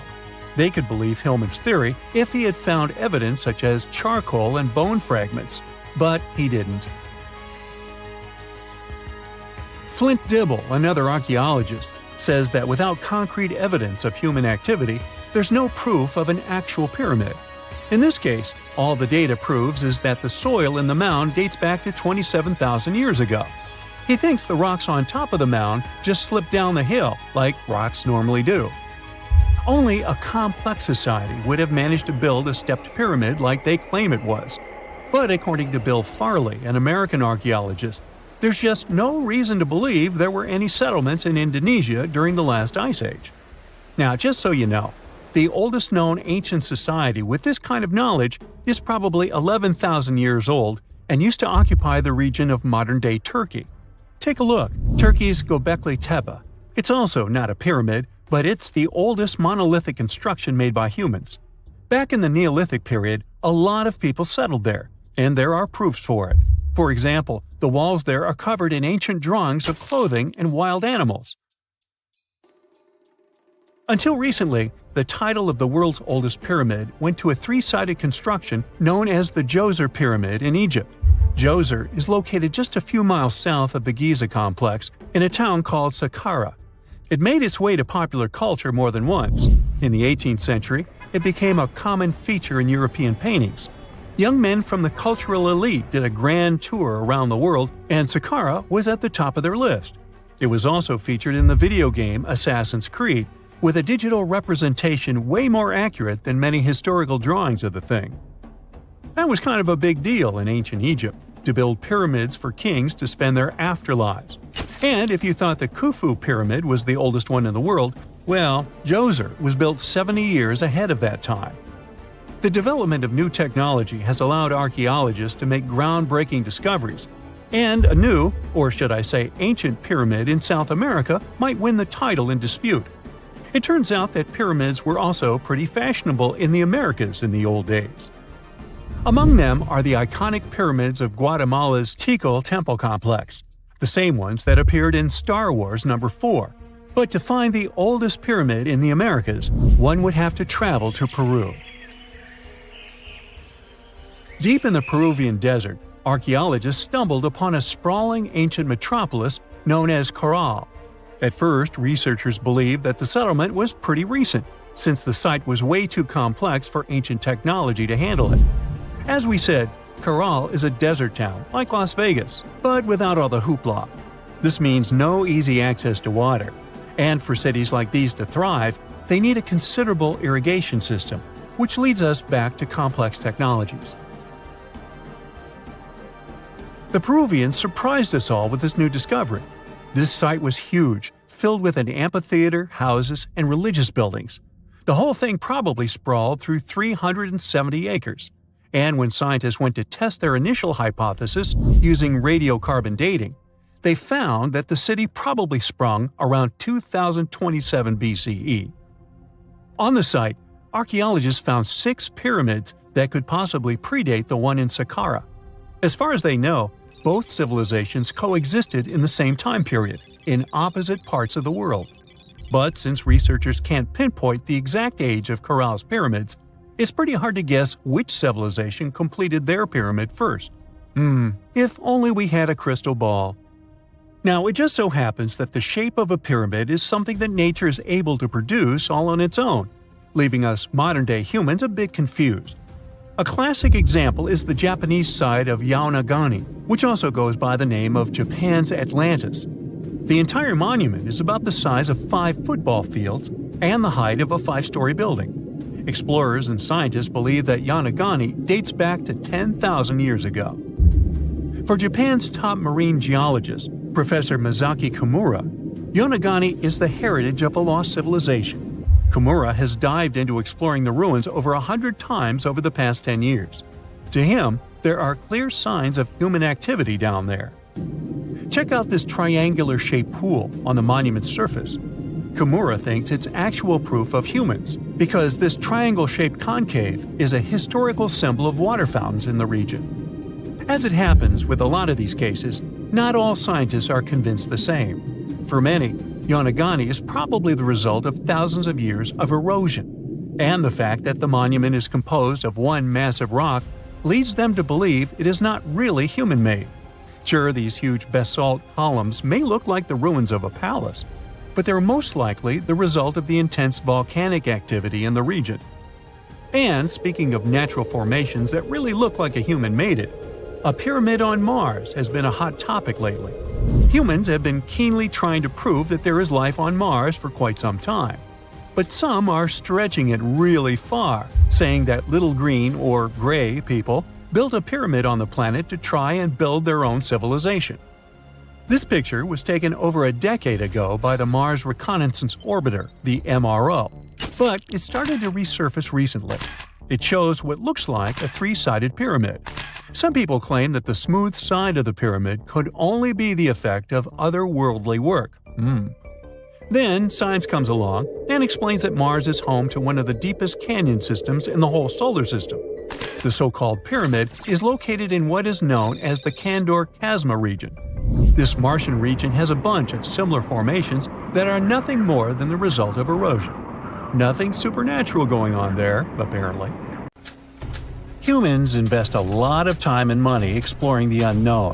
First outer space, then the ocean floor. But there's another frontier we're trying to conquer. Scientists call it the deep frontier. I'm talking about how far down to the Earth's core we've made it so far. During the 60s, humans tried digging the deepest man-made hole on Earth. This took us deep into the Arctic Circle. What later became known as the super deep borehole is also the deepest artificial point on Earth, reaching the depth of 40,230 feet. It took 20 years to drill this far into the Earth's crust, and researchers say this is only about 1/3 of the way through to the mantle. Here's a quick anatomy of our planet. If the Earth is like an onion, the crust is like the thick skin of this onion. This part is only 25 miles thick. Beyond this is the 1,800-mile deep mantle, and after that, right at the center of the Earth, is the core, which is made up of 2 layers, inner and outer. Now, can you guess where on the planet the crust is at its thinnest? On the ocean floor. When American scientists understood that, they started drilling holes on the seabed. This gave way to Project Mohole. It began in 1961, but their technology to drill deep holes on the ocean was really bad. They had to improvise. They installed a system of propellers along the sides of their drill ship to keep it steady over the hole. The main challenge was to drill as vertically as possible. Otherwise, that deep hole would look more like a deep maze. Both the Kola Super Deep Borehole project and the Project Mohole came to an official stop in the years that followed.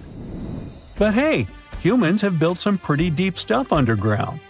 In 1963, a Turkish man took a swing with his sledgehammer to improve his basement and discovered a tunnel. That tunnel entrance led to more openings that connected a multitude of halls and chambers. He didn't know it, but he had discovered Deringoyu. This once lost city was up to 18 stories tall and 200 feet deep. The city was large enough to host 20,000 people, and it was simply standing beneath Cappadocia in Turkey the whole time. Cappadocia hosts hundreds of subterranean dwellings. 40 of these underground cities are at least 2 stories high, but none of them are as huge as Deringoyu. There's not a lot of historical accounts of how Deringoyu was born. Some speculate that the oldest part of the complex was dug about 2000 BCE by the Hittites. The Hittites were an Indo-European civilization who formed one of the first major civilizations of the Bronze Age in West Asia. Scholars think they built this underground city to protect themselves from invasion. Others think it was actually the Christians who built the city in the 1st century CE. They speculate that it could have been constructed to protect people from the intense temperature variations, extreme heat in summer and freezing cold in winter. Geographically, the terrain under Cappadocia is great for building. The rocks are soft, which makes tunneling easier.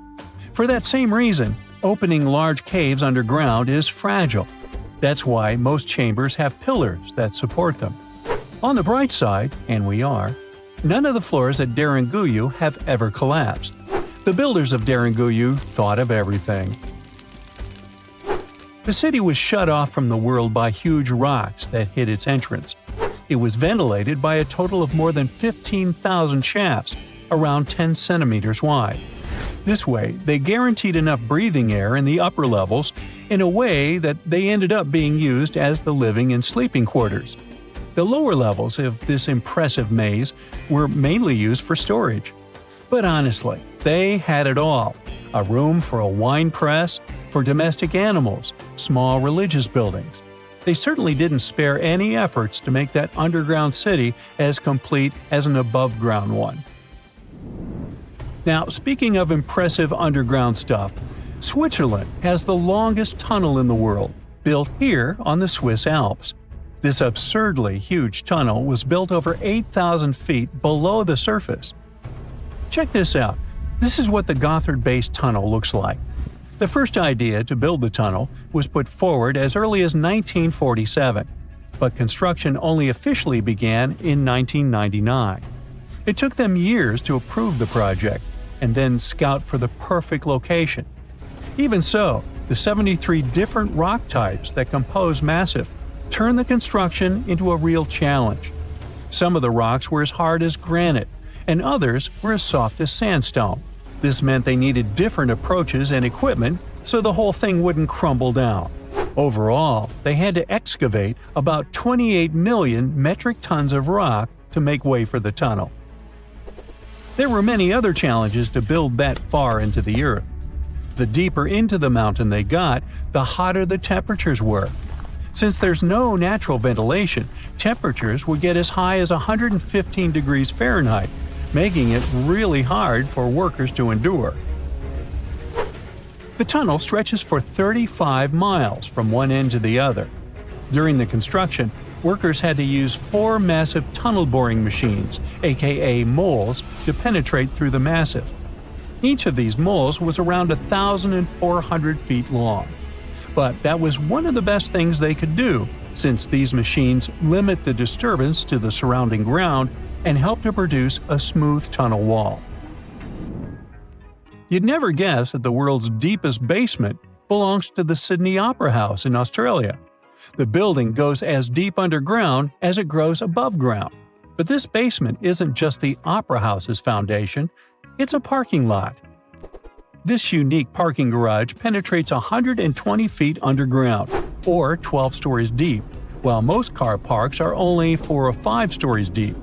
But that's not all that makes it unique. You see, if they decided to build a normal rectangular parking space, this would end up eliminating a bunch of possible parking spaces. And since they wanted to maximize the space they had available, they had to come up with some superb structure. First, they opened up a man-made cavern to make that dream possible. Then they had to come up with a design. That's what led to the donut-shaped cavern, or what engineers call a double helix. This design shocked the engineering community for its innovative approach. But hey, it worked!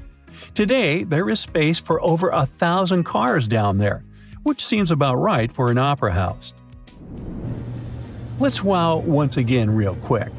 Some underground structures may take up to an hour to reach.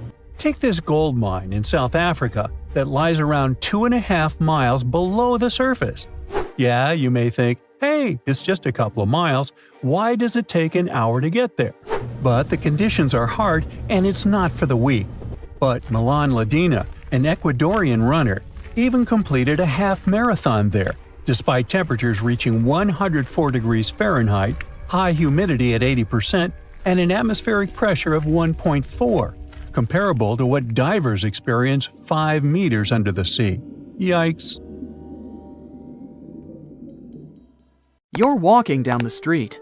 You see a strange-looking antique shop called Ageless Trinkets of Mr. Bright.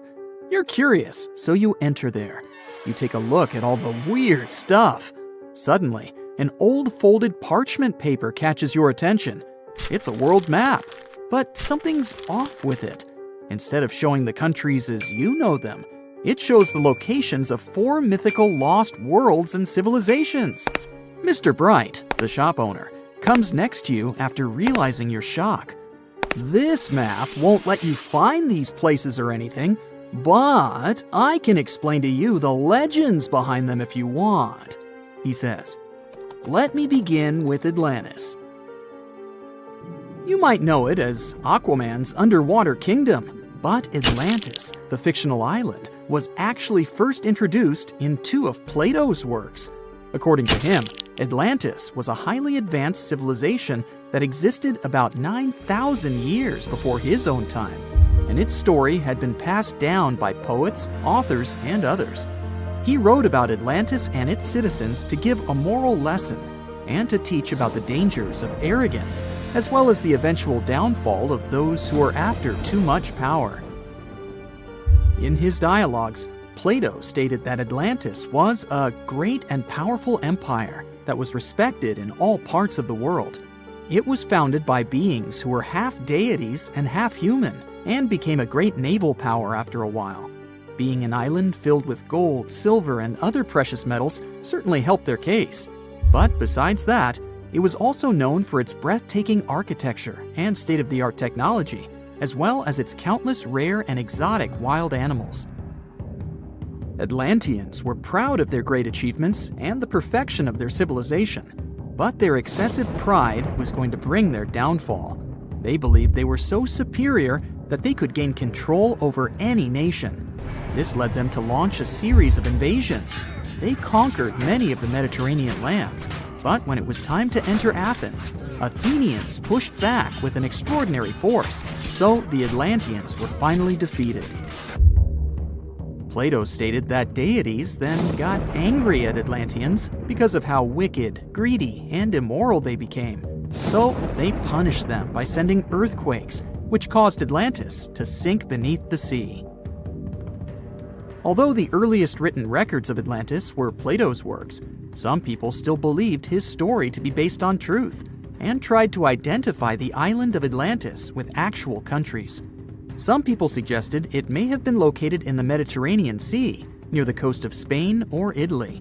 Others thought it may have been located in the Caribbean, off the coast of Central or South America, but there was no solid evidence to support any of these claims.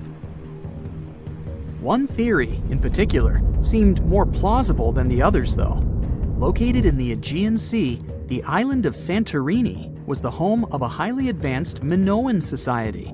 However, due to a huge volcanic eruption, it was destroyed about 3,600 years ago, causing the Minoan civilization to suddenly disappear. These similarities between the fictional Atlanteans and the historical Minoans made Santorini a good candidate for the speculations. Yet again, there were still major flaws with it, such as how the time when Plato said Atlantis was destroyed doesn't coincide with the time of Santorini's eruption. So Atlantis still continues to be regarded as nothing more than a popular legend in the scientific world. Now, let's move toward the northeast direction on the map, Mr. Bright says. According to Celtic Breton mythology, there once was a magnificent city called Ys, also known as Caris, that towered over Douarnenez Bay in France's Brittany region. It was the most wealthy city in the entire Atlantic. It was especially famous for its beautiful gardens and buildings, and its citizens were all living comfortably and happily there. Dahut, who was King Bradlon's daughter in Breton legends and literature, had a deep love for the sea. She begged her father to build a city at the edge of the sea, and that is how the city of Ys was established. Little did she know that she would be the one responsible for the destruction of her father's beloved gift. You see, since the city was surrounded by the sea, it needed to be protected by a dike equipped with floodgates, and these gates could only be opened at low tide.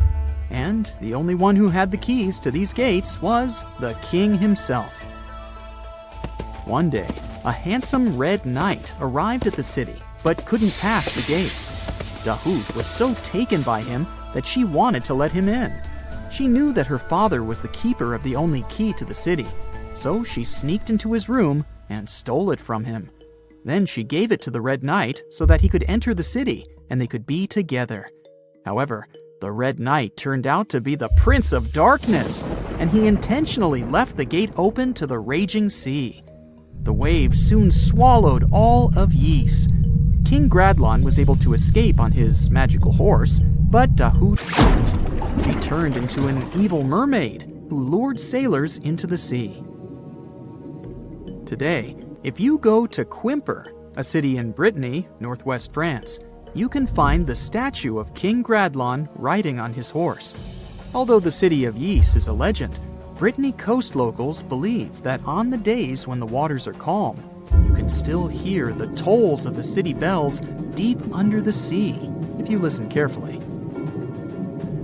Mr. Bright then points at the Indian Ocean on the map and says, "Now, have you heard about Lemuria?" Back in the mid-1800s, a few scientists suggested that there was once a continent that existed in the Indian Ocean, somewhere close to the south of modern-day Sri Lanka. The first one to popularize this theory was the British lawyer and zoologist Philip Lutley Sclater. In his paper, The Mammals of Madagascar, he stated that he found lemur fossils in India, and not in Africa. However, this discovery was extremely shocking to him because of the fact that lemurs' original homeland, Madagascar, is much closer to Africa. He proposed that this was possible only if some larger continent connected the two once. He stated that this continent must have eventually sunk to the ocean floor. He then named it Lemuria, and hence the theory was born. People who came after Sclater took his theory a step further and thought that Lemuria was also the home of an extinct race of humans called Lemurians, who had 4 arms and enormous bodies, and were also the ancestors of modern-day humans, as well as lemurs. Of course, as new scientific discoveries were made on plate tectonics, evolution, and the study of DNA, the theories regarding the fictional continent called Lemuria were debunked. The last fictional land on the map is Agartha, Mr. Bright says. Taking its roots from Eastern mysticism, one legend says there's a kingdom called Agartha that is located deep beneath the surface of the earth. It's where all 4 corners of the world are connected by paths and tunnels. It is said that there's a secret entrance into Agartha hidden in the Gobi Desert, and it's built by Agarthans themselves using advanced technology that can't be detected by us, the surface folks. According to some beliefs, Agartha exists to counterbalance the energies of those who live above the surface. While we live in a state of rush and heightened emotions, this world beneath us is the total opposite. Some even say that those who escaped Atlantis fled here to continue their lives inside the Earth's core. And yet, others think it's actually a land that's crawling with all kinds of monsters. But there's no need to be scared, since modern science proved Earth's core is not actually hollow and is a solid hot iron ball. So you can cancel your journey plans to the center of the Earth if you've made any. Thanks, Mr. Bright. At some point in its long and very interesting history, our dear planet Earth was sort of snoozing, just doing its planetary thing, spinning around the sun. And then, bam, life starts getting fancy. Plants and animals start strutting their stuff, showing off their complexity.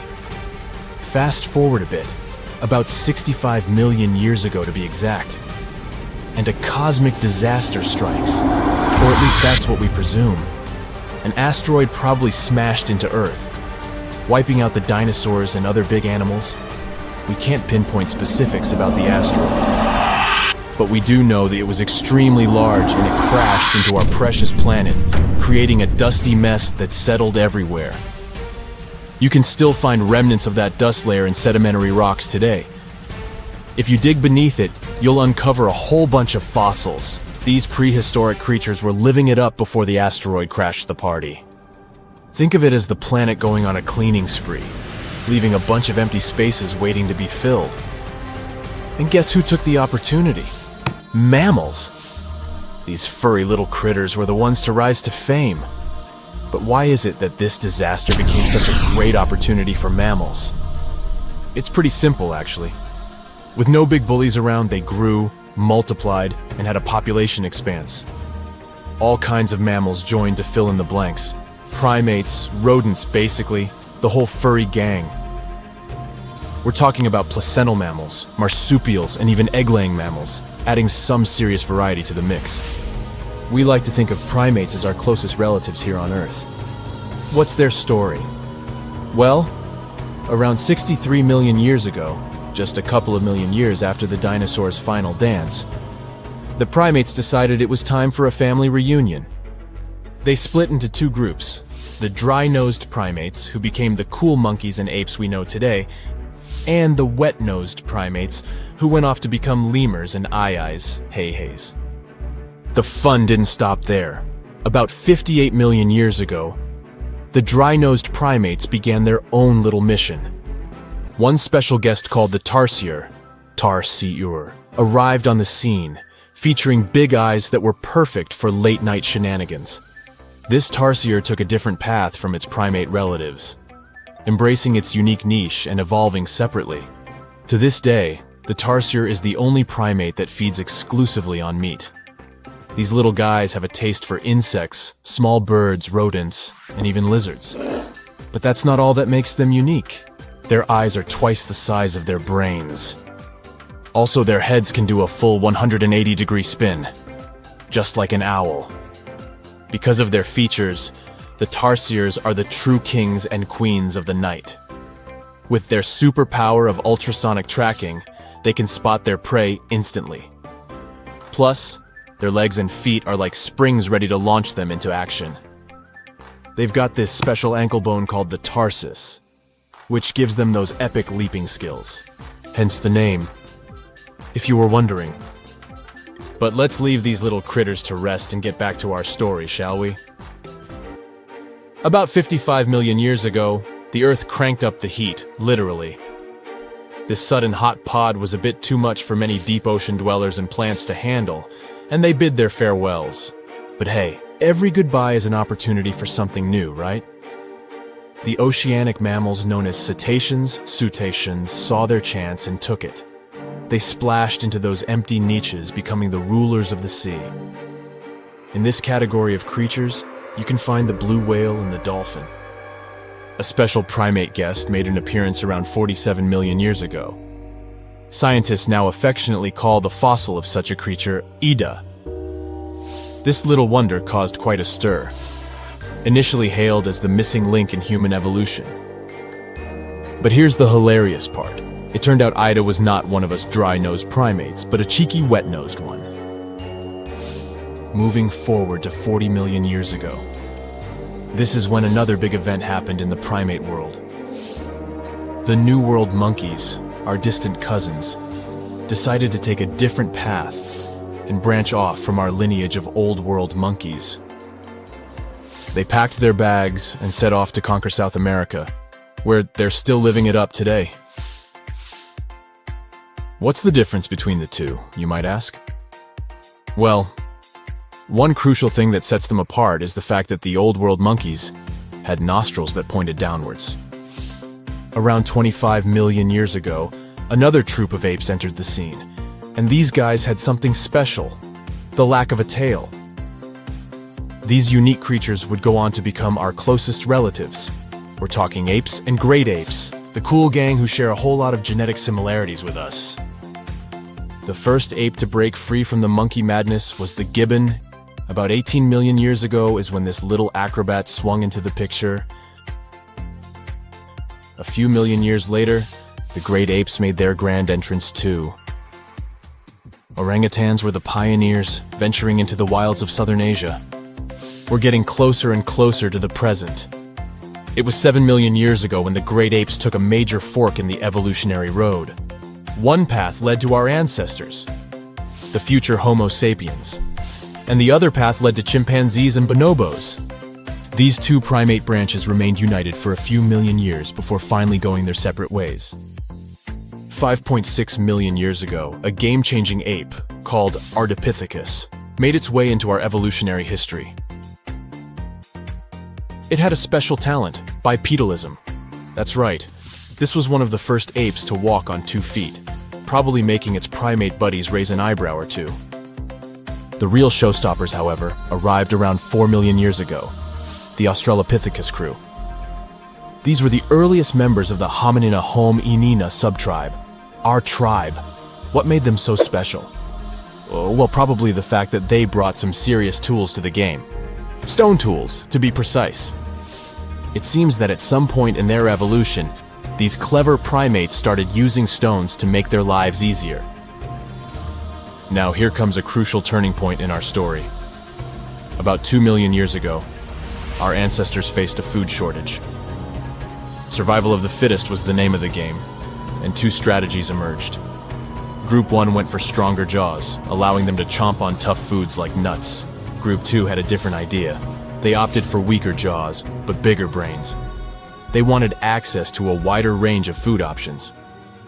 Obviously, the bigger-brained group took the prize. And here's where our gang comes into play.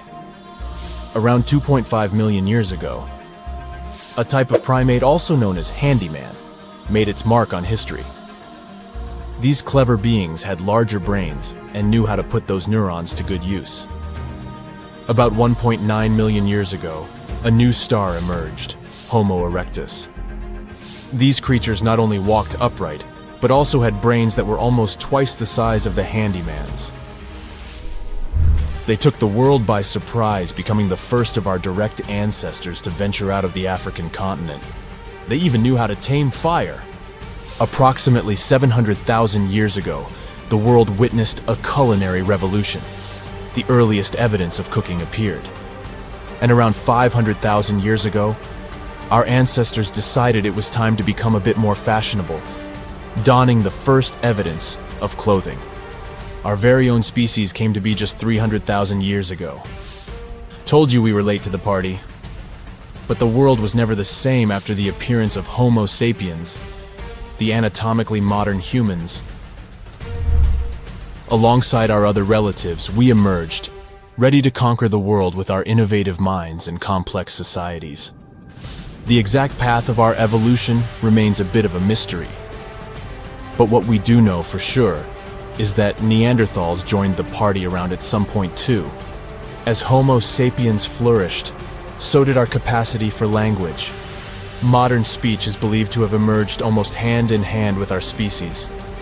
We started expressing ourselves, sharing stories, and shaping the world with our words. So, there you have it. It took 13.8 billion years of cosmic history for humans to make their entrance. Think about it. 99.998% of the time since the Big Bang, we weren't even around. Our species, Homo sapiens, is the toddler of the Earth's family, existing for just the tiniest fraction of the universe's timeline. Yet, in this blink of an eye, we've managed to unravel the entire story that led to our existence. The story won't end with us. It's an ongoing saga, still being written with every passing moment. Imagine you get to be an archaeologist for the day. You'll travel the world to solve the mystery of long-lost civilizations that disappeared without a trace. Grab your chisel and fedora, and let's go. You arrive at the American Southwest, where an ancient mystery is waiting to be solved. You make your way to Chaco Canyon, just outside of Albuquerque, New Mexico. It's hot and dry in this deserted area. You're here to visit the ancient ruins of the Anasazi people. It's said that they were a thriving civilization that met a mysterious end. You hike a few miles before you begin to make out the shape of dwellings, constructions built of stone in the middle of the canyon.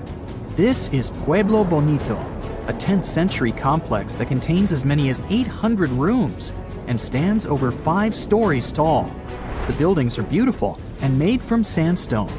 To access the complex, its inhabitants built a 400-mile network of roads, some of them 30 feet wide. You can't wrap your head around the fact that it was built so long ago. Everything looks so well preserved. The Anasazi reigned over the so-called Four Corners region from 100 CE to around 1600 CE. During this time, they built a civilization that sprawled over 30,000 square miles, including Colorado, New Mexico, Utah, and Arizona. Standing inside a huge kiva, an underground ceremonial chamber, you wonder what happened to the Anasazi people. Scientists have analyzed tree rings and found out that the Anasazi population lived through a period of great drought. The drought is believed to have lasted 23 years, and there was possibly no rain at all during this time. This definitely affected their livelihood, from malnutrition to battles over food and resources. But was it enough to make 30,000 people flee their homes? Researchers say these people left their homes with their belongings still in place. Ladles were left in ceramic bowls. Granaries were full of supplies. It was as if they intended to return, but never had the chance to come back. For many years, archaeologists have believed that the drought was the reason for the disappearance of this thriving society. But there's other evidence that shows a different story. Anthropologists say that the ancestral Puebloans, as they are also called, were an exemplary population. They were peaceful and lived together in harmony. But that's not what their architecture shows. They isolated themselves from the rest of the world by building their settlements so high on top of cliffs. And they built walls and other security structures in order to protect themselves. What were they so afraid of? Recently, archaeologists began to study bone fossils of the ancestral Puebloans, and they found evidence that suggests that toward the end of their civilization, things might have gotten pretty bad. Evidence shows that local leaders were ruling using fear-based methods. Severe punishment started to be inflicted on those who did not follow their strict rules. Why this happened is still a mystery, and you might need many other excavation trips to find out the truth. It's lucky that your next destination is really close by. Still in New Mexico, you'll visit the Blackwater Draw. It's a national prehistoric site that holds the story of the Clovis people. You're shocked to find out that the Clovis are possibly the oldest humans to have inhabited the U.S. They were the first humans to allegedly cross the Bering Strait and follow the ice-free trails down to the U.S.'s southern plains. Try to picture what this area looked like when the Clovis people roamed this land. A huge spring-fed lake with mammoths, giant sloths, saber-toothed tigers, and bison much bigger than the ones we have today wandering around. The archaeological site you're visiting shows that the Clovis population were big game hunters. You're able to identify the bones of several mammoths and even the stone tools that our prehistoric ancestors used to hunt them. Some of these date back to 13,000 years ago, aka the end of the last ice age. You're presented with two possible theories on the disappearance of the Clovis population. It's possible that during the final 1,500 years of the last ice age, changes in climate caused a shortage of food. Scientists also believe that this situation was worsened by overhunting. Another theory suggests that a large meteor hit North America, and this was enough to alter the climate and make the Clovis people migrate southward to try to survive. But the truth is, there's no evidence that any of that happened. Next, you'll fly to the Pacific Ocean, to the mysterious Easter Island.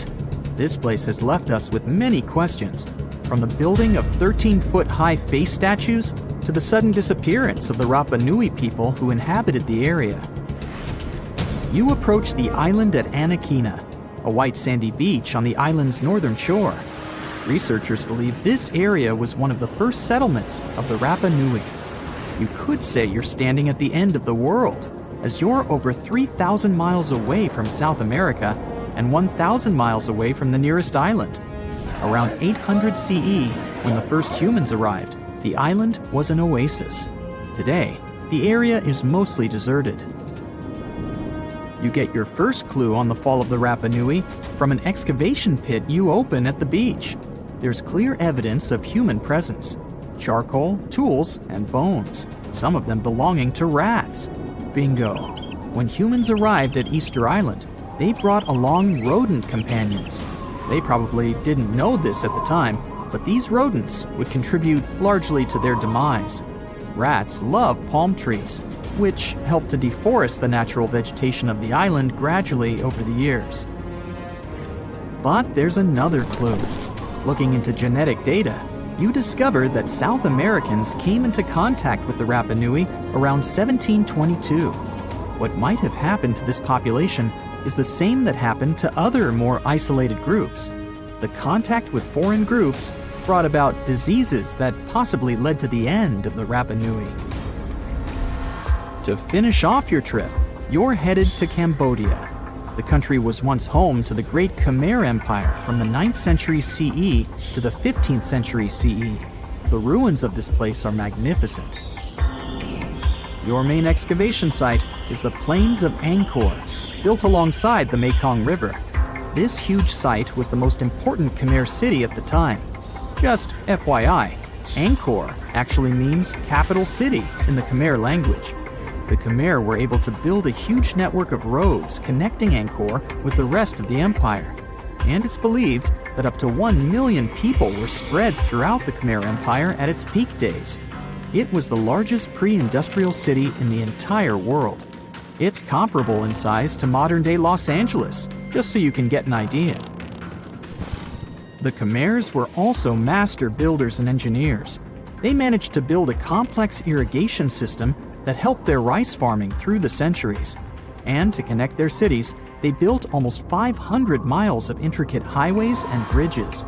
Oh, and not to mention the complex architecture of their religious buildings, such as Angkor Wat, one of today's most visited tourist sites in Cambodia. It took over 30 years to build, and it spreads over almost 500 acres. Back in the day, its towers were probably decorated with gold, but today, the site is a maze of vine-covered temples. Like your fellow researchers that came here before you, you're unsure of what caused this civilization to be wiped off the map. One possible guess has to do with the climate in the region. Strong monsoons might have caused massive floods and severe damage to the infrastructure, especially to the water system the Khmer people heavily relied on to survive. But another reason could have been regional conflict and immigration. Toward the end of the 15th century, the empire started to decline in numbers, and this could have weakened its strong power. You might not go home with many answers, but you've certainly learned a lot, huh? There's this interesting ancient site near St. Louis, Missouri, that a lot of people don't know about. It's called Cahokia, and it used to be a huge city with up to 20,000 people living there back in the 11th century. It's full of these massive earthen mounds that were built by hand, and the biggest one is still there today, at the Cahokia Mound State Historic Site. Even though we don't know everything about this civilization, researchers have been able to piece together some information from the remains they've found. For starters, they found some pretty old teeth at this site. After studying their appearance and structure, scientists suggest that a lot of different indigenous groups lived there. About a third of them came from other areas in the middle of the continent, which they figured out by studying the different levels of various substances in the teeth. And get this, the way the mounds are arranged shows that this was actually a planned-out city, not just a bunch of villages grouped together. The rulers lived on top of the mounds, while everyone else lived in other structures. It's amazing to think that they were doing things like farming, hunting, logging, pottery, and weaving, all within this one giant city. Right in the middle of Cahokia, there was this giant mound that was about 100 feet tall, and around it, there was this huge wooden fence. Inside the fence was the city center, which had a big open space called a plaza. Archaeologists think that the plaza was designed to represent the 4 cardinal directions of the world.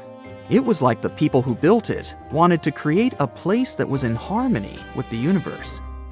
The center of the city was where they held ceremonies and events, and it was such a big deal that people from outside Cahokia would come to be a part of them too. What became of this city? Hard to tell. Some people think that the reason it fell apart is that they cut down too many trees and the land got all messed up. Other scientists believe that's not true because the soil was still in pretty good shape after the city was gone. The Europeans were not even around at that time, so they couldn't have influenced the downfall of Cahokia either. There's also one theory that suggests there were fights with other communities that caused the city to collapse. These days, there are over 65 preserved mounds, and you can even climb the steps of the tallest one. The best part is that local authorities are thinking of making it a national park, so you should totally plan to visit before it gets too crowded. Mohenjo-Daro is another lost ancient city that's still surrounded by mystery. Located in modern-day Pakistan, it was a city that flourished during the Bronze Age, and it was extremely advanced for its time. It had things like water systems and fancy architecture that other cities didn't have back then. Despite these features, it's not as well known as other ancient cities, like those in Egypt or Mesopotamia. What's even weirder is that at some point, the city was abandoned, and no one knows why. Archaeologists found the city in 1911, but it took a while for them to realize how important it was.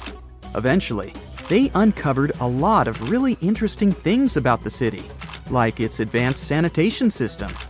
Excavations uncovered over 700 wells, as well as private baths and a large communal bath. Remarkably, even private homes had toilets, and waste was efficiently disposed of through a citywide sewage system. They also had a lot of trade connections and made some really beautiful objects like pottery, jewelry, and figurines that were sold all over the region. Despite its amazing culture and knowledge, scientists have yet to figure out why the city was abandoned. Some people think changes in the nearby river might have had something to do with it. The writings that the people of Mohenjo-Daro left behind are still a complex code, even for the most skilled specialists, making it even harder to piece together their history. Have you heard of the lost city of Kolmanskop? It used to be a small settlement in the Namib Desert. Legend has it that it got its name from a man named Coleman who got stuck in the local dunes and was never seen again. But that's not the interesting part. In 1908, a railway worker found a shiny stone and showed it to the chief railway foreman, who turned out to be a hobby mineralogist. They discovered it was a diamond, and soon, Kolmanskop became the richest town in Africa and one of the richest places in the world. It had luxurious stone houses, a school, a hospital, and even an ice factory to produce ice for fridges.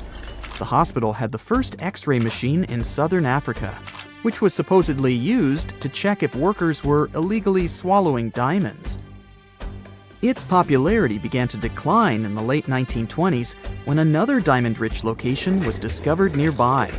Most of the inhabitants soon began to flee the city in search of a better life, leaving the buildings abandoned. In 1938, all machinery was taken south and the town was left to the desert. The last inhabitant left Kolmanskop between 1956 and 1960. The hot climate and low humidity have preserved the structures over time, and tourists can now visit this desert ghost town. You've surely heard about this next ancient city, Machu Picchu. It's this incredible ancient location in Peru. It stretches across a huge piece of land in the Andes Mountains and sits high above sea level. It's even considered one of the wonders of the modern world. But here's the thing. Scientists aren't exactly sure what it was used for. It could have supported up to 750 people, but there aren't a lot of human clues left behind. Some people think it was more of a spiritual or ceremonial place, while others believe it may have been like a fancy spa retreat for the nobles. The extensive terraces might mean it was used for crop testing or as a trading hub. And there's even a theory that it was used as a prison because they found a cell-like area too. It's amazing that even today, archaeologists and historians are still puzzled about how it was built. Did you know that they probably didn't even use wheels for transportation? And those massive granite rocks were somehow pushed up the steep Andean mountains, even though most of them weighed a lot. Some historians think that hundreds of people worked together to push each rock up the peak. The huge stones at Machu Picchu are also so close together that you can't see any cracks between them. It's pretty cool because it also makes the area safe during earthquakes, which is important since Peru is a shaky country. But how did the stones stay put during all those quakes? They actually move a little bit, but then they go back to their original spot, almost like they're dancing. Some people think wet wooden wedges were used to keep them in place, but that doesn't really add up, considering how big the structures are. Locals back then also seem to have built Machu Picchu without using any pack animals or iron tools. They had to sculpt and put everything together using mostly their hands. Plus, the citadel is built on a fault, so they had to move a bunch of stone and earth to make it flat. Scientists also think that the real construction is actually underground because of the deep foundations and drainage system. In fact, there's a hidden water system that was just recently discovered using 3D scanning. They didn't even use mortar to put the granite blocks together. They were so precise that you can't even fit a sheet of paper between them. One theory suggests that people that lived there used stone tools made of a harder material than the stone they were cutting. The unanswered mysteries surrounding ancient civilizations have been a source of inspiration for many conspiracy theorists. In fact, some of these mysteries are so interesting that many of us either already believe them or would like to. One thing is for sure though, none of those thousands of conspiracy theories have ever been, classified. Or have they? We're all aware that the CIA has done some questionable things throughout history for the sake of national security, but you wouldn't expect a book to be both a national and international threat. The CIA recently declassified parts of a book that talks about lost ancient civilizations and the catastrophic events that made them vanish thousands of years ago. This mysterious book was written in 1963 by a guy named Chan Thomas, and it was going to be published by Emerson House in 1965 until the CIA got involved. For some mysterious reason, they classified the book, and it was never released to the public until recently. But here's where it gets interesting. The book was declassified in 2013 due to the Freedom of Information Act, but it wasn't released to the public until 2016. And what was released truly raises a few questions. The original version of this document was 284 pages long, but the PDF essay that was released was heavily censored, with just 57 pages, which makes it 1/5 of the whole document. The pages were edited before they were released to the public in such a way that you wouldn't even notice that the other pages were missing. Now, no one really knows why this book was classified in the first place, but it has some interesting content from what I've gathered. The author of the book had quite the imagination and a huge love for ancient civilizations. And even though what he had to say is very thought-provoking, some of it is just bizarre. He believes that our planet is locked into a never-ending cycle of pole shifts and Earth crust displacements that are responsible for the mass extinctions of many civilizations which existed more than 6,000 years ago, even before the Sumerians. He believed that these events caused more damage to the Earth than meteors, and he bases this theory on a few artifacts that exist around the world, but weren't really noticed until recently. But I'll get into that in a bit. Those mass extinctions that the book talks about include the end of the Ice Age, when huge 2-mile-thick ice sheets disappeared from northern Europe, Northern America, and Canada, and caused 100 species to go extinct. And here's how the author illustrates his hypothesis. He believes that there was a geomagnetic pole shift which caused catastrophic changes to both the atmosphere and the Earth's crust, resulting in the extinction of many civilizations over time. Now, even though the geomagnetic pole shift is a real thing, it doesn't just happen overnight. It happens really slowly, only about every few 100,000 years, according to scientists. But it's a bit more complicated than it sounds. It is a well-known fact that the North Pole is somewhere above Alaska, and the South Pole is close to the middle of Antarctica. Now, these are the geographic poles, and they'll always be north and south. However, the Earth's magnetic poles flipped a few 100,000 years ago. So if you had a compass, let's say 700,000 years ago, it would instead point south and show you the Antarctic. But the author of the book has a different theory. He believed that the flip of the north and south magnetic poles doesn't happen every few 100,000 years, but every 12,000 years, and that this flip occurs in just a few hours, causing a catastrophic apocalypse. He thinks this happens as a result of an explosion inside the Earth's core. This explosion causes the magnetic poles to flip, but it also causes the Earth's crust to move. According to the book, due to these catastrophic events, a lot of the Earth's continents that were submerged underwater rose above sea level in just a few hours. Now, here's where it gets interesting. The author also states that the Peruvian Andes were beneath the ocean before the last pole shift. And even though it seems far-fetched, Since the Andes are approximately 22,000 feet above sea level, there was evidence to support that claim in the late 80s. Scientists found whale bones and fossils that are said to be millions of years old on top of the Andes and the Himalayan mountains. It's also suggested in the book that the deep freeze the Earth went through during the Younger Dryas event caused the Gulf Stream to be disrupted, and he points to some interesting evidence to support that theory. Frozen mammoths were found trapped in blocks of ice with food still in their mouths. Now, this is a true mystery, because freezing cold weather is in their nature, and they were among the few animals that could truly survive in the Ice Age. So, what could have caused them to freeze so quickly? Kinda makes you go, doesn't it? The document describes the Great Pyramid of Giza as a true enigma as well. The Pyramid of Giza is made out of 2.5 million stone blocks that are placed on top of each other with great precision.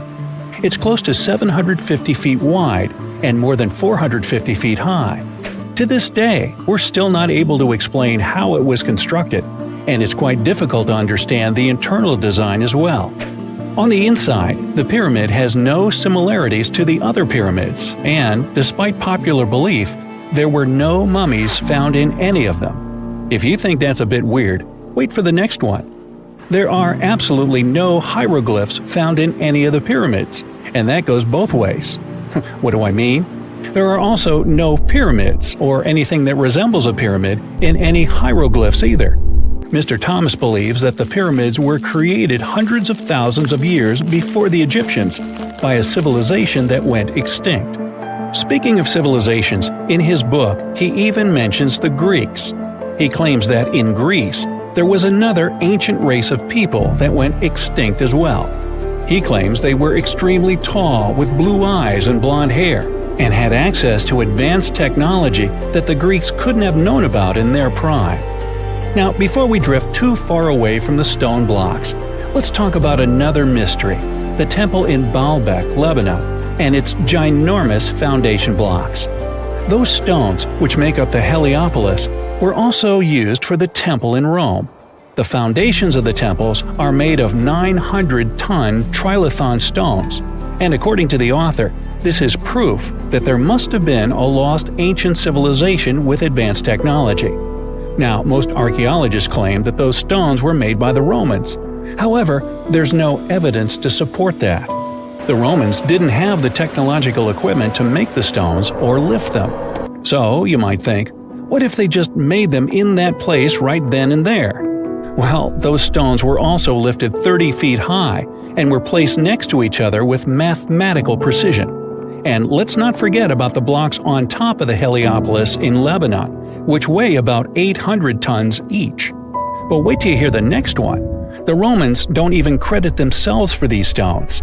They claim that they built up the sides, but they don't take credit for the extraordinarily large and heavy foundation stones. The author also makes an interesting point about the distance between the Roman capital and Baalbek in Lebanon. Why would the Romans build the world's largest monolithic stones in such a remote area, and so far away from their capital, and never take credit for it? Well, folks, it's a mystery to me. Now, let's move on to the most intriguing enigma, Easter Island, which is located in the middle of the Pacific Ocean, or nowhere if you will.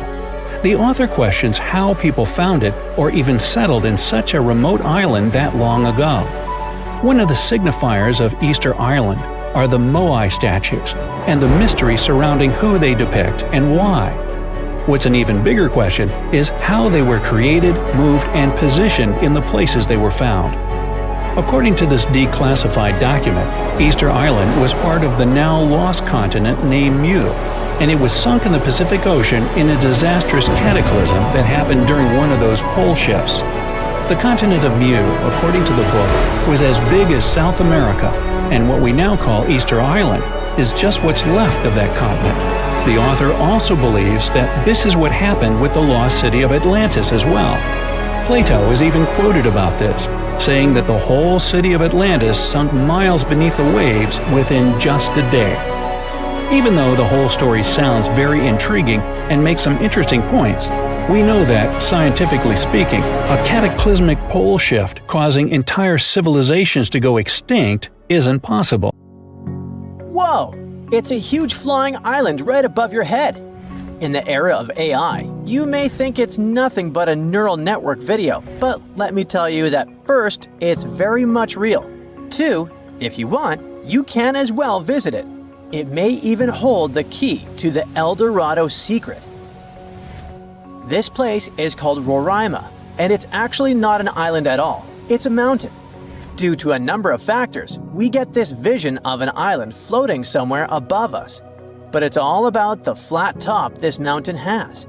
There's no standard peak, so it looks flat and the thick clouds get blended into the skies, thus creating this optical illusion. Despite the advancements in satellite technology and affordable air travel, there are still few places on Earth that feel truly uncharted. Like Mount Roraima is one of them. It's been around for almost 2 billion years, and it's one of the oldest formations on our planet. For comparison, dinosaurs appeared somewhere around 240 million years ago.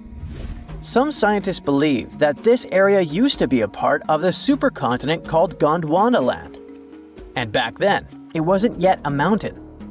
When the supercontinent split apart, the erosion created this magnificent tabletop mountain. But what's interesting about this place is not the age, but the fact that it still looks prehistoric. It's almost untouched. The reason for that is late exploration of this part of South America. By the way, we still discover new flora and fauna species living there every year. For a mountain, it's relatively short, only 9,220 feet. There are cities located at a higher pitch above sea level, say La Paz in Bolivia, whose elevation is 11,940 feet. So people could be living in the area of Mount Roraima too, despite its hard-to-get location. But there's a twist to it. The Pemon people are the original inhabitants of this region, and they have an incredibly rich tradition of myths.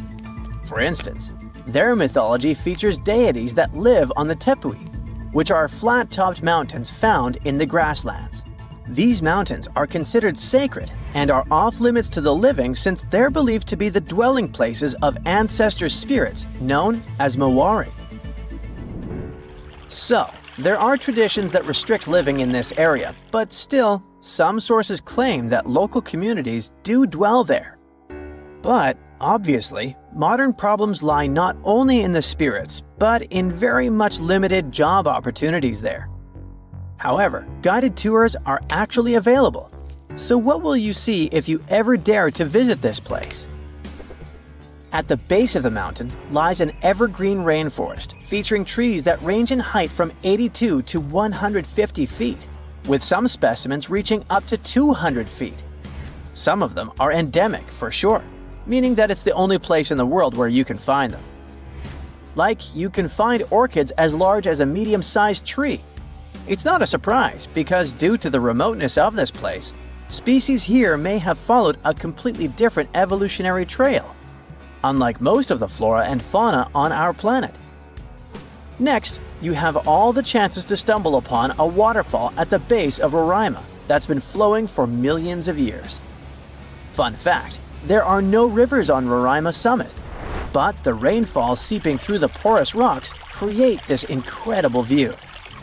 All combined together make it look like some lost world, right? By the way, Sir Arthur Conan Doyle was inspired by Tepui, these tabletop mountains, when he was writing his The Lost World novel. Yep, it's not only Sherlock he was famous for. Among these natural wonders, Roraima stands out as the most accessible Tepui. There are more similar formations, but they're way less trek-friendly. Yeah, amongst other mountains, Roraima may be the easiest to get to, but still, it is very hard to get there, even taking into account all the modern technologies. So, how did the discovery happen? Hard to say for sure, but there is a theory backed up by official records.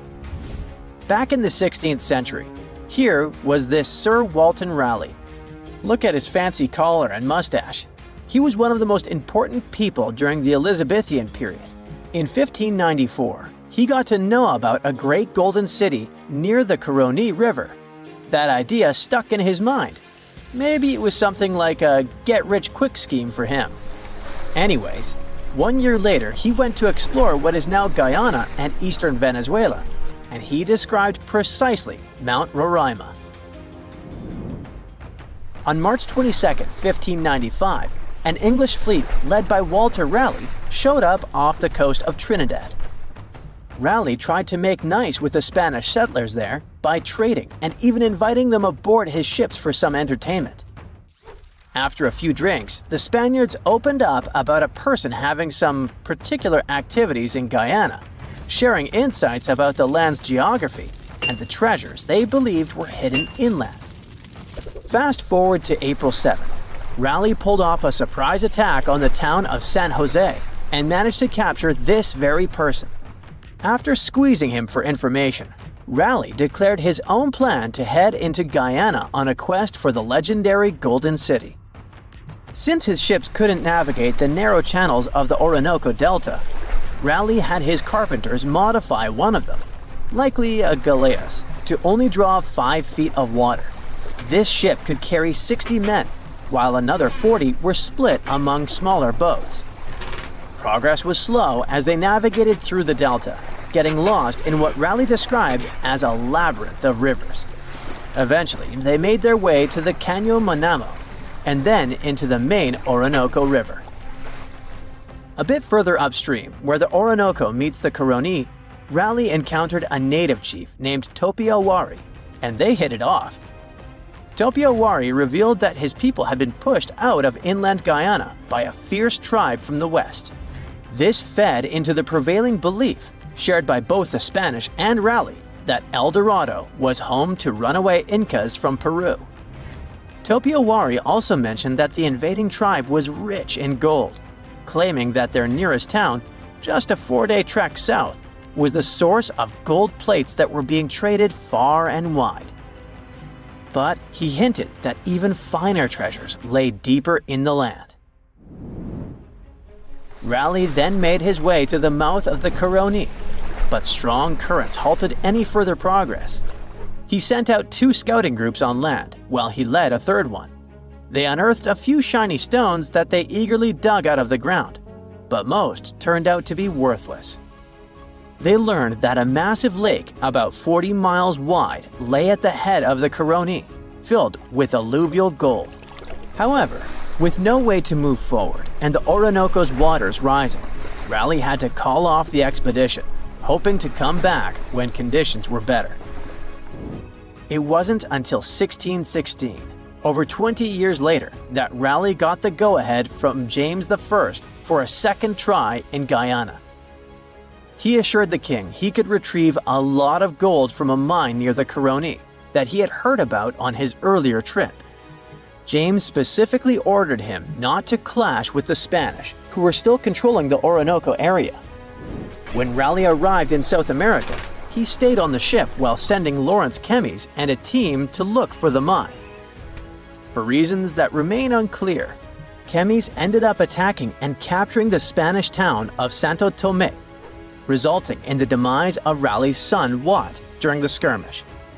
Unable to find the mine, the crew returned to the ship, and facing Raleigh's anger, Kemmys took his own life. Back in England, Raleigh was put on trial for allegedly lying about the mine and trying to provoke a conflict with Spain, which ultimately led to his execution. Or maybe those were the Maori spirits who didn't appreciate the intrusion. You type Tonga Cliff Mystery into Google and this pops up. A rock. Yep, just a rock. At least at first glance. But it gets weird once you realize this is actually a 2-story tall boulder perched on top of a 120-foot high cliff in Tonga. And it's chilling there, at a whopping 128 feet above sea level.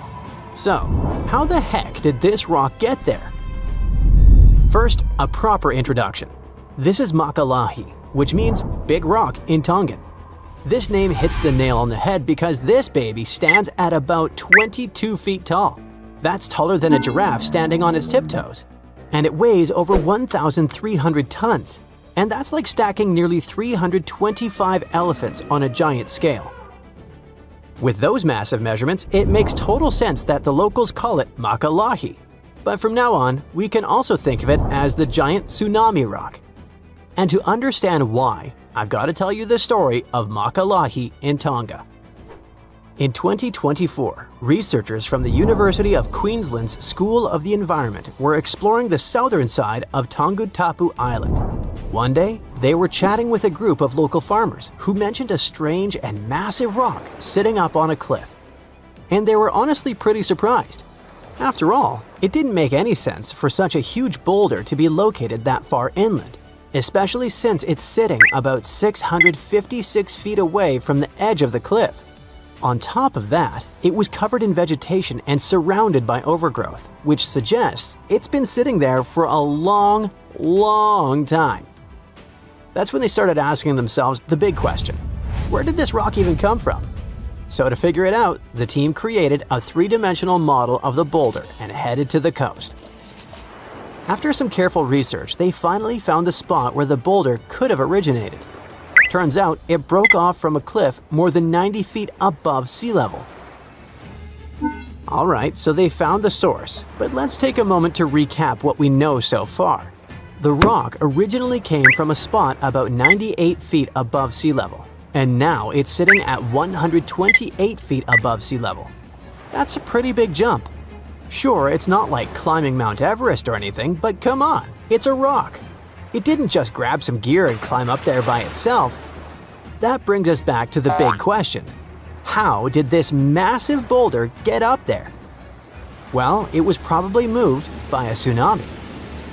Yep, this rock could actually be solid ancient evidence of a tsunami. You see, we're talking about Tonga, an island country in Polynesia, part of Oceania. It's made up of nearly 170 islands, with about 36 of them inhabited. The country is divided into three main island groups: the Vava'u, Ha'api, and Tongatapu archipelagos. The entire region sits right at the junction of two major tectonic plates, the Indo-Australian plate to the west and the Pacific plate to the east. It's part of the Pacific Ring of Fire, that giant horseshoe-shaped zone that wraps around the ocean basin. And if there's one thing we know about the Ring of Fire, is that it's packed with intense geological activity. With lots of earthquakes and volcanic eruptions happening all the time, and those events can absolutely trigger catastrophic tsunamis. Tonga is no exception. According to Dr. Annie Lau, a coastal geomorphologist who took part in the study, Tonga has a long history of tsunamis for exactly that reason. Take the tsunami that hit the country at the beginning of 2022, for example. That catastrophic event produced waves as high as 66 feet, with water pushing nearly 0.62 miles inland. It was so powerful that, tragically, it claimed the lives of at least 6 people, and it was actually triggered by a volcanic eruption. So yeah, tsunamis are pretty common in Tonga, thanks to all that magma and tectonic activity constantly happening beneath the surface. And a massive, powerful wave is likely what carried Makalahi up onto the cliff. According to the study, this event may have happened around 7,000 years ago. That's even older than the first human settlement in Tonga, which is believed to have occurred roughly 3,000 years ago. Interestingly, that estimated timeline lines up with evidence of a massive tsunami that hit New Zealand's North Island, around 1,300 miles southwest of Tonga. The researchers had a theory. Now all they had to do was run the numbers to see if it was actually possible. So they measured the boulder's size and weight, then used that data to model how big a wave would have to be to push such a massive rock that far inland. Their findings suggest the boulder may have originally sat near the edge of a cliff, but was shoved inland by a tsunami. The wave lasted about 90 seconds and reached up to 164 feet in height. That's almost as tall as Niagara Falls.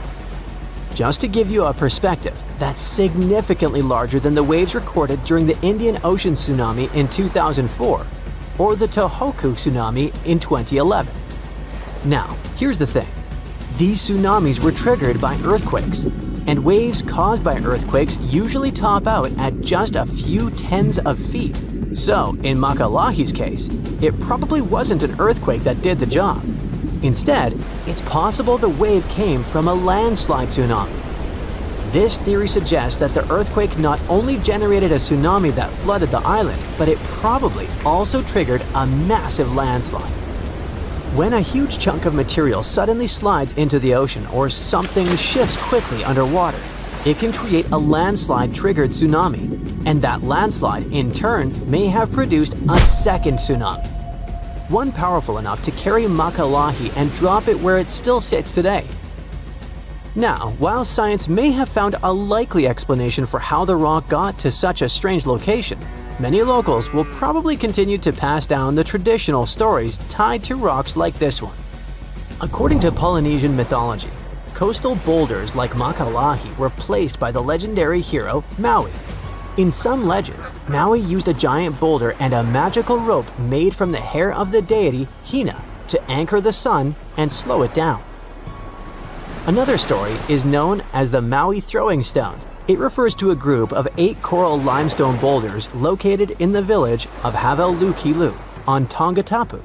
The myth mentions that these massive stones were thrown to Havelukilu by Maui from the neighboring island of Eua.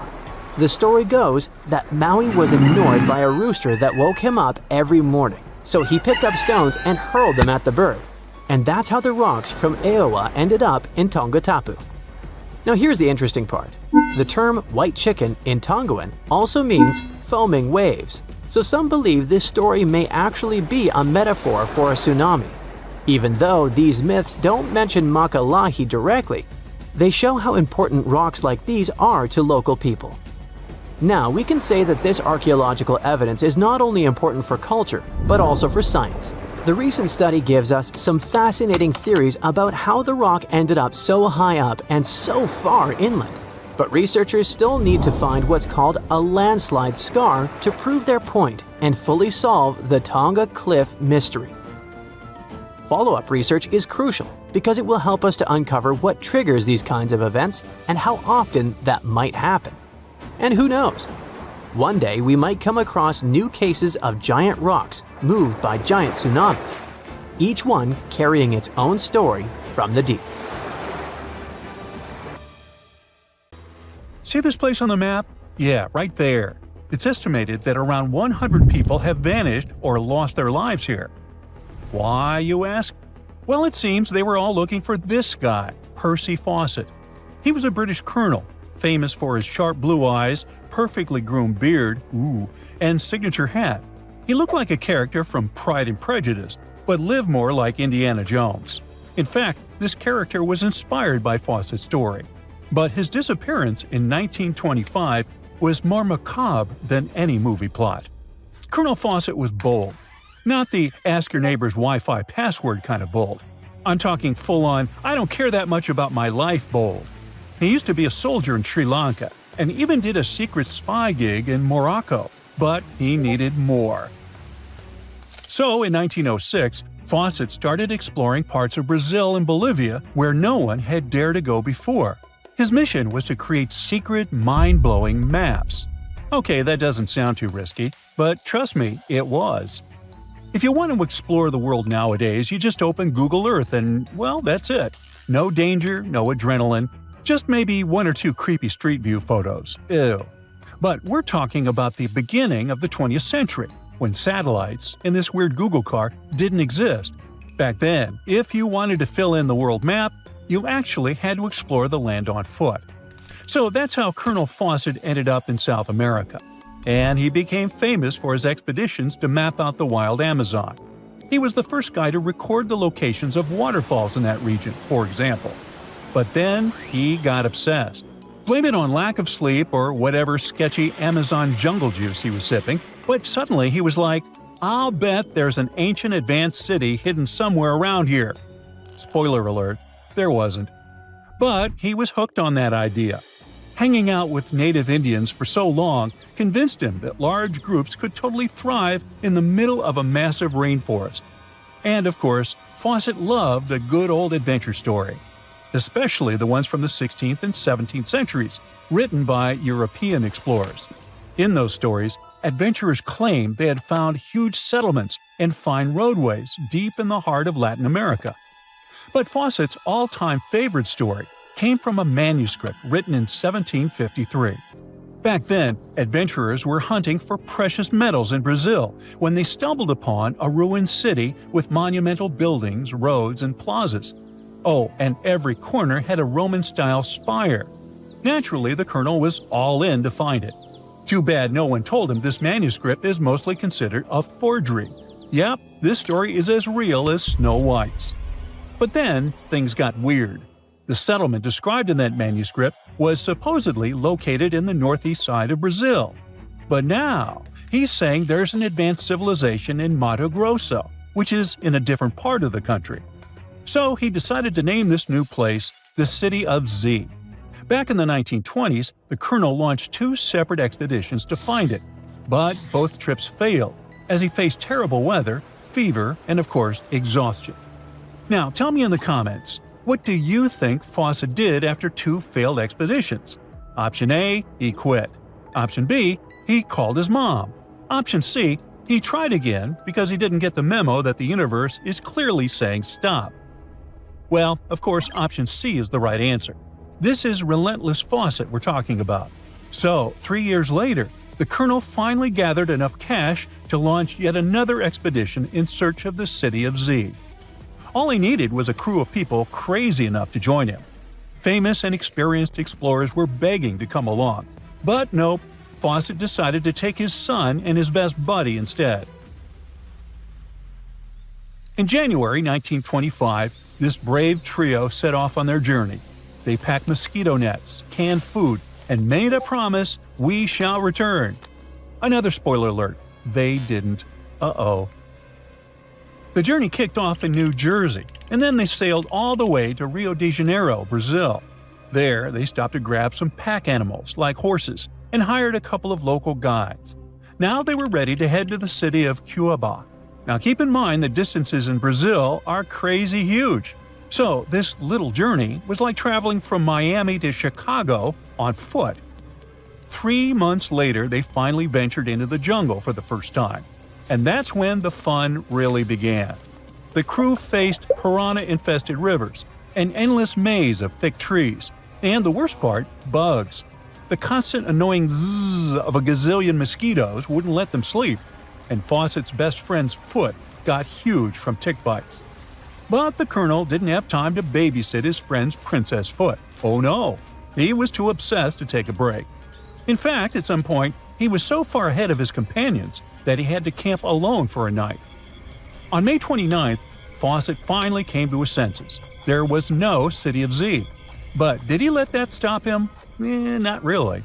He unpacked their gear and sent the local guides back to Cuiabá. But before saying a final goodbye, he asked them to deliver a letter to his wife, saying something like, "Don't worry, hon, our son is well and getting stronger every day." Sure he was. Anyway, after this dramatic farewell, the trio set off into the bush alone. The darkness swallowed the thick forest, and then they were never seen again. Okay, that was intense, so let's fast forward.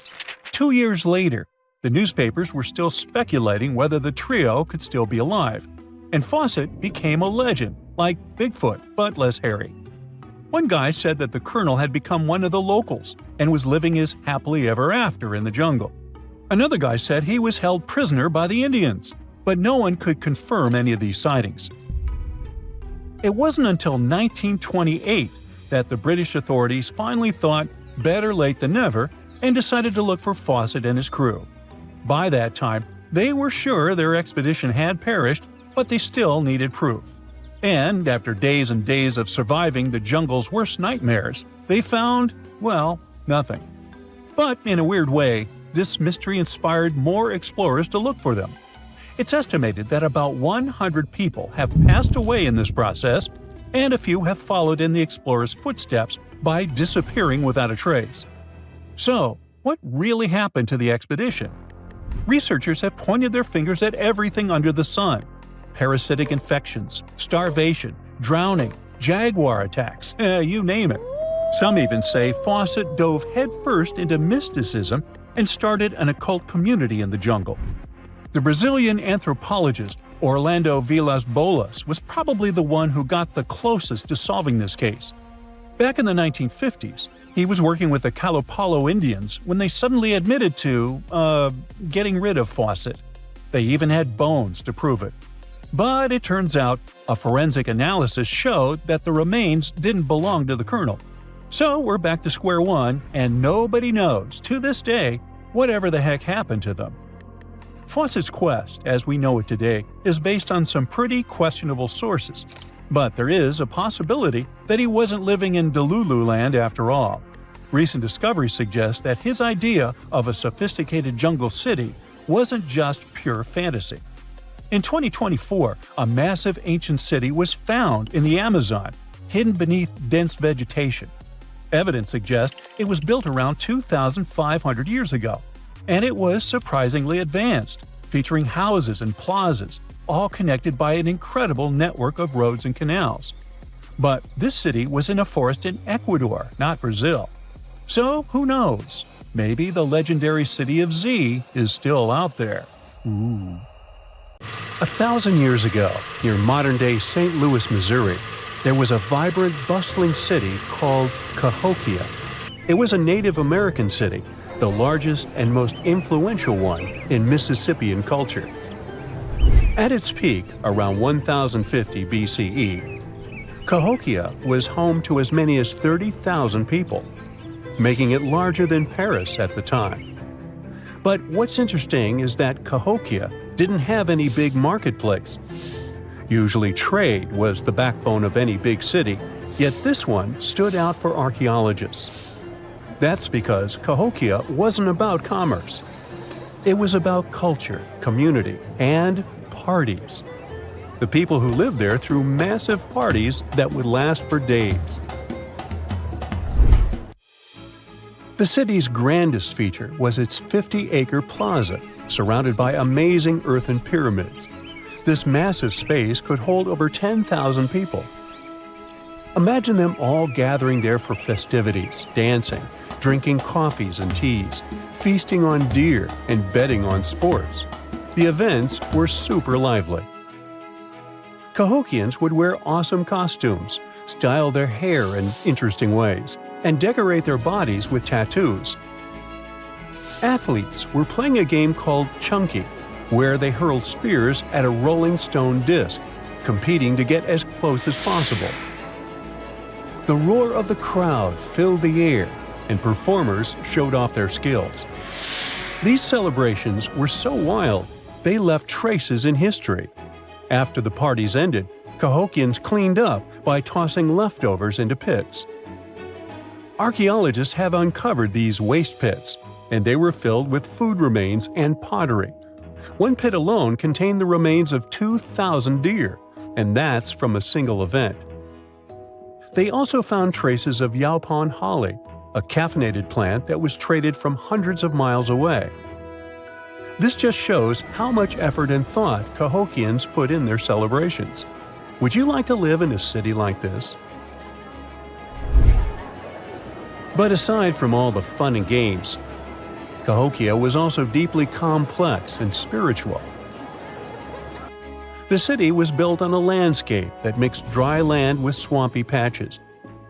Many people believed that this symbolized the connection between the world of the living and the dead.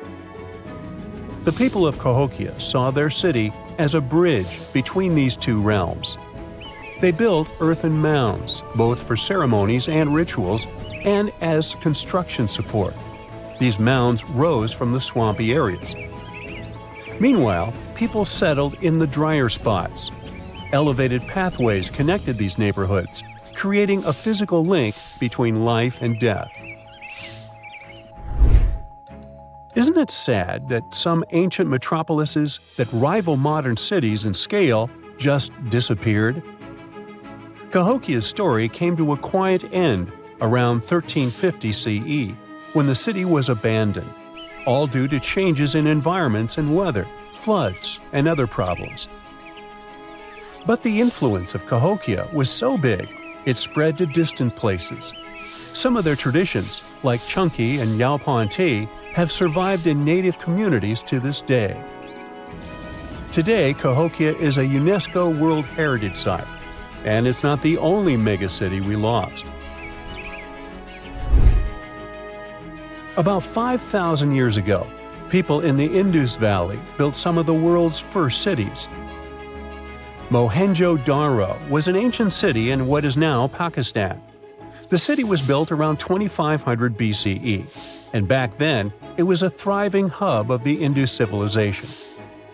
Sure, it was much smaller than modern cities, but it was quite huge at the time, around 40,000 inhabitants. It looks like the locals were crazily strict and disciplined people. The city's planning and organization were incredible. It was laid out in a grid pattern. Streets and important buildings aligned along the north-south axis, probably to match the movement of the sun and moon. They also built one of the most advanced systems for water and waste management of their time. The city had about 700 wells. Nearly every house had its own. Most homes also had private bathrooms with drainages and even underground sewers. This shows how skilled these people were at staying clean. And with all this discipline, it looks like there were no kings, queens, or even a central government. They could still have some authority, like local elites or elected officials, just not a classic strict monarchy or religion. Instead, people there cared about simplicity and order. They basically managed themselves, having standardized ways of doing things, from the way tools and potteries were made to how they traded. Which is why, unlike many other cities, Mohenjo-Daro didn't have grand palaces, temples, or monuments. Instead, they had public areas known as citadels. People gathered at citadels for rituals, meetings, and storage of grain. And it seems like this way of life worked perfectly. Scientists found some seals and weights, which means the economy was well regulated. Archaeologists found some intricate artifacts like ivory, lapis lazuli, carnelian beads, and gold jewelry. Another famous find is the small bronze statue known as the Dancing Girl, which was discovered in 1926. Mohenjo-Daro wasn't poor at all. And they also pulled off some awesome buildings. Staying clean was clearly way more important to them than displays of wealth or power. So they created the Great Bath, one of the most famous structures in the city. It's a large, watertight pool built with baked bricks, perched on a mound of earth, being almost a religious place, the closest thing they had to a temple. Meanwhile, the city itself was built on a series of mounds. They grew taller over the centuries as people added new houses and structures. Why did the city fail? No one really knows. There's something mysterious about the sculptures archaeologists found. Many of them seemed intentionally broken. This means the city's later inhabitants, maybe invaders or something, destroyed them for some reason. Some scientists think that the Indus River may have shifted course, disrupting agriculture and trade. But there's no evidence of a flood or any big event like this. It just seems like, over time, the entire Indus civilization just gradually faded away. By 1900 BCE, the culture had shifted and didn't leave much behind. Let me tell you now about the ancient city of Kos, which is located where the modern town of Kos now stands in Greece. Imagine arriving by sea, and the first thing that hits you is the sheer grandeur of its agora, this massive public square built with stones in different colors, laid out on terraces that rise above you. It was one of the biggest in the ancient world, and it made a great impression on anyone approaching the city. This place has a rich history dating back to around 2300 to 2200 BCE. A long time ago, local folk gathered up from different parts of the island to form a new city in the northeast. People have lived there since the Bronze Age, and over time, it became a super important center of culture and trade. And no wonder, since it's right near a natural harbor. The harbor was sheltered by two breakwaters, and people built some of the most important religious sites there, including the sanctuaries of Aphrodite and Hercules. Kos wasn't just beautiful, though. It had some brilliant design. The whole city was laid out in a neat grid, with streets crossing each other at perfect right angles, literally looking almost like a modern city. Thanks to this, moving around was super easy, and the blocks, or insulae, were big enough to fit several large houses. Kos remained largely unchanged until the 6th century CE. Over time, it started gradually shrinking in size, confined within the walls of what is now the Chora neighborhood. Meanwhile, Palmyra was an ancient city built around a beautiful oasis sometime around the 3rd millennium BCE. Originally known as Tadmor, this city flourished as a major stop on the Silk Road, linking the Near East with Asia. It was a thriving center of trade and culture. They had a marketplace, assembly buildings, grand gates. In other words, this place was bustling with life. The city has been through many hands throughout its history, from the Byzantine to Arab caliphates, which is probably why it had some awesome architecture. An interesting blend of Greco-Roman, Persian, and Arabic vibes. The Temple of Bel, the Great Colonnade, and a Roman-style theater.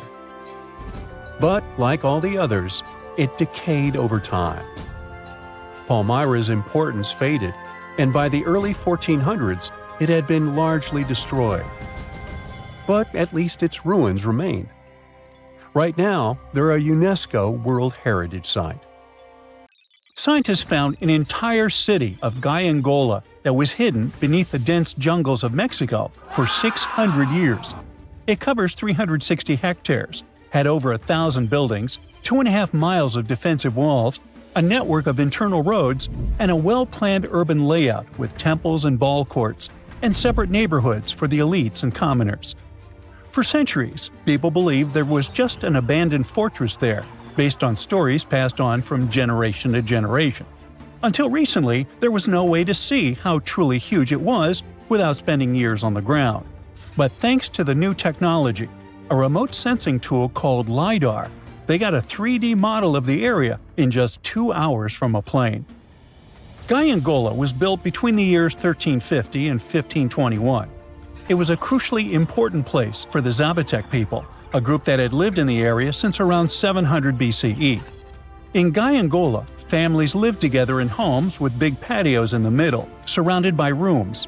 When families got bigger, they built more rooms and made their homes larger. The study found that both the leaders and regular people worked together to make the city better.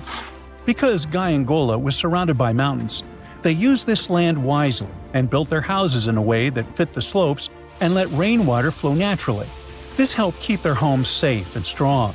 They were built so well that many of these buildings are still standing, even after hundreds of years. There are 2 pyramids in the center of the city.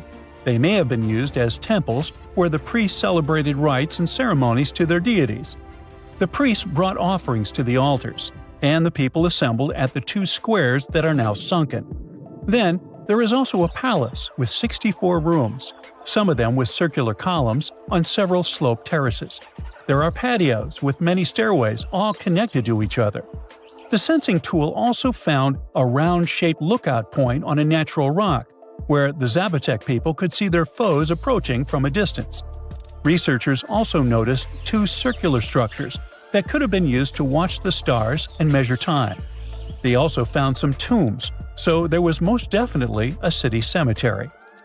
By the end of the 1400s, the Zapotec people controlled a large territory on the Pacific coast and had successfully defended their land from the Aztecs, who were trying to take over more territory. They did the almost impossible and survived a 7-month-long siege at Gaiangola. When they won this conflict and kept control of the southern part of Mesoamerica, the Zapotecs didn't need to live in Gaiangola anymore. Staying in the mountains had its pros, but they needed fresh water and good farmland to grow food. The small city of Tehuantepec, just 12 miles away, had these conditions, so they moved there just before the Spanish arrived in 1521.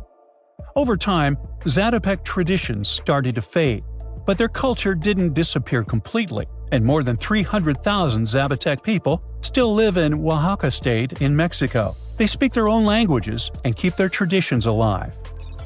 Creating the 3D model of the lost city is just the beginning of the research. Archaeologists hope that future studies of Gaiangola will help us learn more about how the Zapotecs were organized, how they ruled their cities, and how they interacted with the Spanish when they arrived. They plan to study all 1,100 buildings found in the LiDAR scan, and it will take a few years. Instead of digging up the ruins, they will use special technology to scan the land and learn more about the city without damaging it. This same tech helped scientists find another massive ancient city that lay hidden beneath the thick green canopy of the Amazon forest. A whole network of houses, plazas, roads, and canals was hiding in the shadow of a mighty volcano. For centuries, many scientists assumed that ancient Amazonian people lived in tiny huts, clearing patches of land to survive. But this city, built 2,500 years ago and inhabited for 1,000 years, proves the opposite. Now, scientists think tens of thousands or even hundreds of thousands of people lived in complex urban societies. Scanning the area found 6,000 rectangular platforms, each measuring around 66 by 33 feet, and standing 6 to 9 feet high. These structures were arranged in clusters around central plazas, with straight roads with perfect right angles and paths connecting them. One of the roads was 16 miles long. Building straight roads like this is far harder than just following the landscape. Some of these roads may have had deep spiritual or ceremonial significance. The volcano's rich soil helped the civilization thrive, but it may also have led to its downfall. Researchers also found signs of threats to the cities, such as ditches that blocked entrances to the settlements. Maybe some people living nearby were trying to get in. The next step for the researchers will be studying the adjoining 116 square miles to know more about this large, complex society that could be bigger than the well-known Mayan societies in Mexico and Central America. Meanwhile, in 1963, a man in Turkey discovered an ancient city while renovating his own house. He knocked down a wall in his basement and found a mysterious room. He kept digging and saw a tunnel. It led to the Derinkuyu underground city. It's one of the deepest multi-level underground settlements in Cappadocia and in all of Turkey. The inhabitants lived on 8 levels and had access to cellars, storage areas, chapels, a school, a study room, and other structures. All floors were connected by an extensive network of tunnels. The underground city was probably built as a shelter. The construction is hiding at 279 feet deep, and you can't see it from the outside. The complex was large enough to shelter about 20,000 people with their livestock and food supplies. There was also a 180-foot ventilation shaft. Archaeologists believe that Phrygians first built the levels. The Romans used and enhanced the structure later. The golden time of Derinkuyu was during the Byzantine era. The next lost and found city appeared only in a few inscriptions and ancient texts, so no one could be sure it really existed. Scientists searched the majority of the coast of Egypt until one archaeologist and his team detected a colossal face looking at them from under the water. The ancient city of Thonis Heraklion was discovered completely submerged 4 miles off Alexandria's coast. In the ruins of the lost city, there were 64 ships, 700 anchors, and a treasure trove of gold coins. Archaeologists believe the 16-foot-tall statue and the temple remains are the most important findings discovered by the expedition. Back then, the city had ceremonies and celebrations that took place in the Temple of Ammon. The ruins and artifacts were made from granite and diorite, so they were in good condition even after having been in contact with water for centuries. They give people a glimpse into what life was like 2,300 years ago in one of the most important trade ports of the world. The city had a network of canals, sort of like an ancient Egyptian Venice. The canals linked many separate harbors and anchorages. Towers, temples, houses, and other structures were also linked by bridges. Thonis Heracleon was the country's main port for international trade and the collection of taxes. No one really knows how the city ended up submerged, but archaeologists connect it with natural causes. At the end of the 2nd century BCE, most probably after a flood, it got covered with water. Then Alexandria, the city founded by Alexander the Great, became more glorious than Heracleon. Before Alexandria's fame, Heracleon was the main port of entry to Egypt. So after the tragedy, many ships heading for Heracleon had to change their route and go to Alexandria. Heracleon lost its glory until its discovery in 2000. Scientists discovered something Atlantis-like near Australia. There used to be an entire continent that's now underwater. Here's what happened to it. Around 70,000 years ago, during the last ice age, there was a huge landmass called Sahul. It was located in the southwestern Pacific Ocean. This ancient supercontinent connected what we now know as Australia, New Guinea, Tasmania, and the Aru Islands into one giant piece of land. Imagine lush tropical rainforests surrounded by beautiful mountains. Sahul's tallest mountains were in the New Guinea highlands, with peaks reaching over 13,000 feet. This beautiful place was home to a variety of unique animals, most of which were pouched creatures. But back then, they weren't just koalas and kangaroos. Sahul was filled with different types of grazers, burrowers, scavengers, and predators. It was home to a huge diprotodon, a powerful hunter Thiosolio, and a horrifying Megalania, a creature that's much larger than any living lizard today. It was a unique place because the rest of the world was filled with placental animals at the time, like wolves, elephants, and humans. In Sahul, the only normal mammals were bats and rodents. But not all its parts were the same. The Timor, Arafura, and Carpentaria regions were covered by hot savanna and dry forests. It looked kinda like modern Australia, hot air deserts with scrubland, steppe, and temperate forests along the eastern coast. Back then, people were migrating all across the world. They made an incredible journey from Southeast Asia to Sahul and first arrived here from 60 to 45,000 years ago. They mostly traveled by foot and crossed the sea using bamboo rafts and simple boats. They came there from an ancient landmass called Sunda, which includes parts of Southeast Asia. They traveled across a series of islands known as Wallachia and eventually spread across Sahul. And it wasn't a small journey. Sahul was huge, around 4.1 million square miles. That's bigger than the USA or Canada. It stretched from the equator to around the southern part of New Zealand. So they arrived in what is now Australia and became Australia's first people. Scientists think that Sahul had a population of 500,000. We've discovered cave paintings that date back around 40,000 years. It's a hunting scene depicting an anoa, or miniature buffalo, facing figures of humans and animals. Researchers are trying to figure out how these early settlers moved across Sahul and where we might find archaeological evidence of their journey. To do this, they created a landscape evolution model.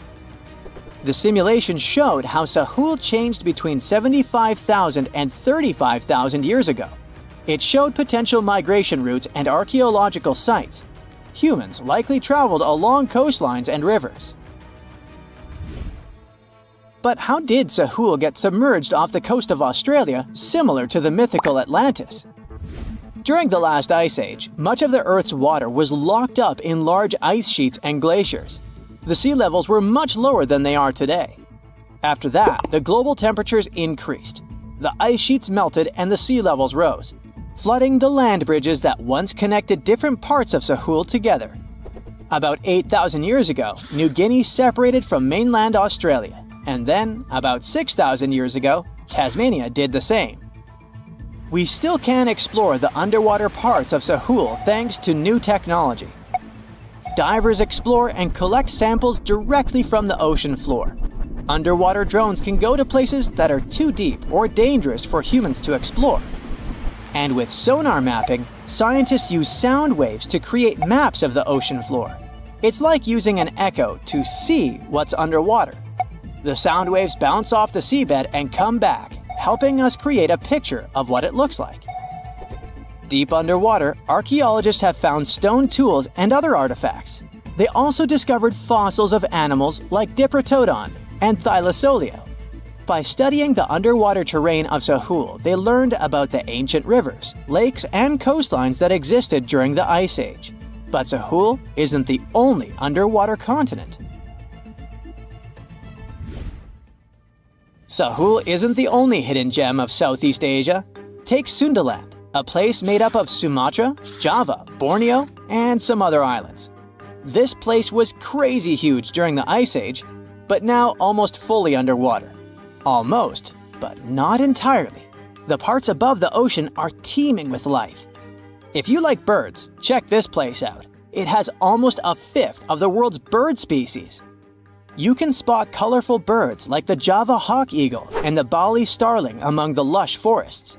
It's also a home to a fourth of Earth's fish species. Sundaland's waters are a haven for marine life, even the most exotic animals like the Asian arowanas. It's also a treasure trove of flowers. That's where you can find Rafflesia and Titan aurum, the world's largest flowers. This makes it very similar to Zealandia. Zealandia is a long, narrow piece of land about half the size of Australia. It broke from Antarctica about 100 million years ago. Just like Sundaland, it isn't fully underwater. 7% of it stayed above sea level. This sticking out little piece is what we now call New Zealand, along with Stewart Island and some smaller islands. These pieces of Zealandia are lush and warm. They're packed with volcanoes, mountain ranges, beautiful natural geysers, and hot springs. Local people, Maori, use these hot springs for cooking. People place corn, eggs, and vegetables in baskets and lower them directly in the hot springs. Sometimes they cook food in a pit oven using heated rocks. Another hidden world is known as Argoland. This mysterious landmass was once part of Australia, back when dinosaurs chilled around. It drove scientists crazy for decades.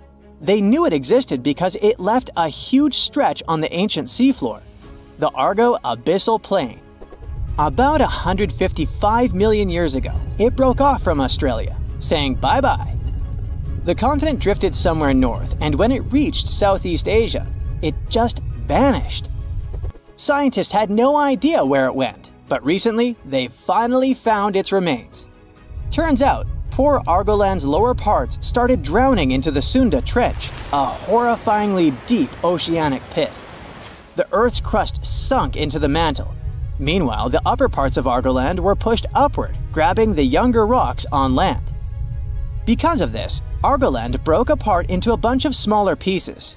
These pieces formed parts of Borneo, Java, Sulawesi, and other regions. The remains are buried under Indonesia and Myanmar. Imagine a colossal landmass the size of Greenland, Greater Adria. Its journey began about 240 million years ago when it broke away from the supercontinent Gondwana. It started moving north, and after 100 million years of enjoying the warm seas, it suddenly crashed into Europe and shattered into pieces. Most of these pieces went deep into the Earth's mantle, but some were scraped off and became part of mountain ranges like the Alps. Today, the remnants of Greater Adria are scattered across more than 30 countries, from Spain to Iran. That's why they're hard to look for. Seychelles was also once part of Gondwana. Yep, these idyllic islands are sitting atop of the ancient continent. We know a lot about it because of its fascinating granite outcrops. 100 years ago, Alfred Wegener discovered continental drift, but no one believed him. These granite outcrops helped him prove that he's not crazy and that tectonic plates really are moving. The Seychelles broke off from India and Madagascar and eventually became a sad loner in the Indian Ocean. This probably happened because of some insanely active volcanoes in the Deccan Traps. But now the islands are home to unique species both on land and in the coral reefs nearby. Mauritius broke off from India after the dinosaur wiping. Along its journey, it stretched into a long ribbon-like shape, and also broke into pieces. Now it's all scattered beneath the Indian Ocean. Scientists stumbled upon this lost land by studying tiny ancient crystals called zircons. These zircons are like time capsules. They date back an astonishing 660 million to 2 billion years. That's even older than Mauritius itself. These ancient crystals hinted that there's another Atlantis somewhere nearby. Turns out there are hidden continents all around the world, and maybe we'll discover more of them in the future. So, imagine you're 15 and you get bored of playing video games. Instead, to pass the time, you decide to give some attention to an old hobby of yours, tracking down lost Mayan cities. You've heard that some ancient civilizations are said to have built entire cities based on constellations, so you decide to check out whether that was true for the Mayans. You find a book containing all the constellations the Mayan civilization believed to exist. You open good old Google Maps and map every ancient Mayan city discovered to date. You start seeing that this information actually matches. And truly, the biggest ancient Mayan cities correspond to the brightest and biggest stars of the Mayan constellations. Okay, this is getting interesting. You manage to map out over 100 ancient cities when you suddenly notice something strange. There's an area in the Yucatan Peninsula in Mexico where archaeologists have unearthed 2 Mayan cities. But on the constellation map, there are 3 stars. Could this mean there is a long-lost city waiting to be discovered nearby? You might think this sounds too daydreaming, but the story is actually true. The previous account happened to a Canadian teenager named William Gaddery. The boy is known as a science genius and had even won an award for the constellation theory we presented just now. When he noticed that a 3rd city was missing from the 23rd constellation he was examining, he began to scour the internet for satellite pictures that could help him solve this mystery. He looked into images from NASA, JAXA, a Japan-based satellite company, and Google Earth. These images were still insufficient to answer his questions, so he reached out to a friend inside the Canadian Space Agency. His friend provided him with state-of-the-art satellite imagery that gave him the answer he was looking for. According to the images, there is a large square area right on the border of Mexico and Belize, which looks like the remains of a city. William took the images to a remote sensing expert known as Dr. Armand Larocque from the University of New Brunswick. They studied the images thoroughly and concluded that the area could be housing 30 buildings and even a large pyramid. The scientific and archaeological community went crazy with the 15-year-old's discovery. Could this really be true? Some background. Lost Mayan cities began to be unearthed in the mid-20th century. Since then, ruins from cities such as Tikal, Palenque, and Uxmal have been rediscovered. The Mayans were one of the biggest pre-Columbian civilizations living in the Americas. They began to settle in the area as early as 1500 BCE. Experts believe that, at its height, the Mayan civilization consisted of over 40 cities with a population of millions of people. That's a crowd. And their cities were pretty interesting. Their civilization spanned over Mexico's Yucatan Peninsula, Guatemala, and Belize. They survived mainly on agriculture, so they developed a complex irrigation system in most of their cities. They built a series of ceremonial buildings, pyramids, plazas, and even courts for ball games. The Mayans were keen pyramid builders, but they also developed an advanced astronomical system. With whatever ancient technology they had, they were able to predict the exact location of planets, such as Venus and Mars, and they were able to predict the exact dates of eclipses. That's why the methodology William used to discover this long-lost Mayan city was unusual, but not completely surreal. The Mayans were keen astronomers, so it wouldn't be too strange that they built their major architectural feats in relation to the sky, would it? And they wouldn't be the first ones to be doing so. There is a famous fringe of Egyptology dedicated to studying how the Giza pyramids were built in perfect alignment with the Orion constellation, meaning that each pyramid was purposely built to align with one of the major stars of Orion's belt. According to William, He first had the idea to look at the Mayan constellations because he couldn't understand why the Mayans built their cities where they built them. Most major cities, such as Chichen Itza and Uxmal, aren't near any rivers or significant bodies of water. Instead, they're built on marginal lands and on top of mountains, which confused the 15-year-old. His next thought was that it might have something to do with astronomy. William named the new city he discovered Mouth of Fire, which is also my nickname, and he even won a merit award for his hard work. However, his theory was very much contested inside the archaeological community, and many Mayan experts worked to debunk William's findings. Some archaeologists say that constellation theories are too unscientific. Anthony Aveni, a renowned anthropologist and astronomer, referred to William's methodology as an act of creative imagination. He explained that there is no way to be sure what the Mayan constellations really were. It's all just hypothetical. Another debunking of William's findings came from Mayanist David Stewart, who said that the object identified on the satellite imagery is nothing but an old cornfield. His claim was supported by an expedition that took place near the area in 2021, when the archaeologists present reported there was nothing at all in this area. Still, a 15-year-old boy almost found a long-lost Mayan city, which is pretty exciting if you ask me. Similar techniques as those used by William are actually being used to unearth lost civilizations all over the world. According to space archaeologist Sarah Parquet, satellite imagery has been a key player in discovering ancient cities in Egypt and other places. Sarah herself spends most of her days scouring images for any sign of where there could have been cities long ago. What happens, she says, is that any time you have something buried, it's going to be covered either by vegetation, soil or sand, or some other modern construction on top of it. In order to assess whether there is something hidden under large canopies of vegetation or not, she uses infrared technology, for instance. A major recent discovery in Brazil was done in a similar way.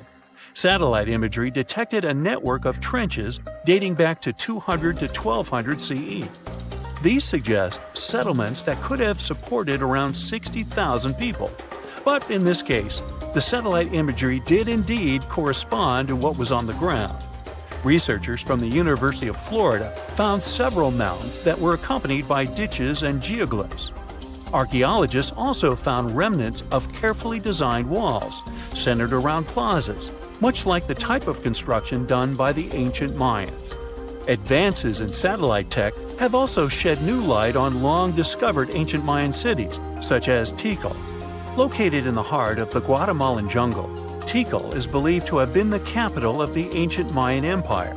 At its height, it was comparable in importance to cities such as London or New York in today's world. It was composed of a series of complex monuments, many of them believed to have been the resting places of kings and chiefs. Tikal is already known to have been big, but recent discoveries show it could have been even 3 times larger than what scientists originally believed. The main discovery revolves around a fortification on the outskirts of the city, indicating how far the original city stretched. And new discoveries still take place. In 2017, researchers also unearthed new clues regarding the potential causes of the decline of the Mayan civilization. Using data from a Sidon seawall located 62 miles southwest of Tikal, scientists analyzed radiocarbon data from ceramics and archaeological excavations to extract new information about the sudden demise of this great civilization. The information shows that, instead of a sudden collapse, the Mayans most likely collapsed in waves of social instability and political crises.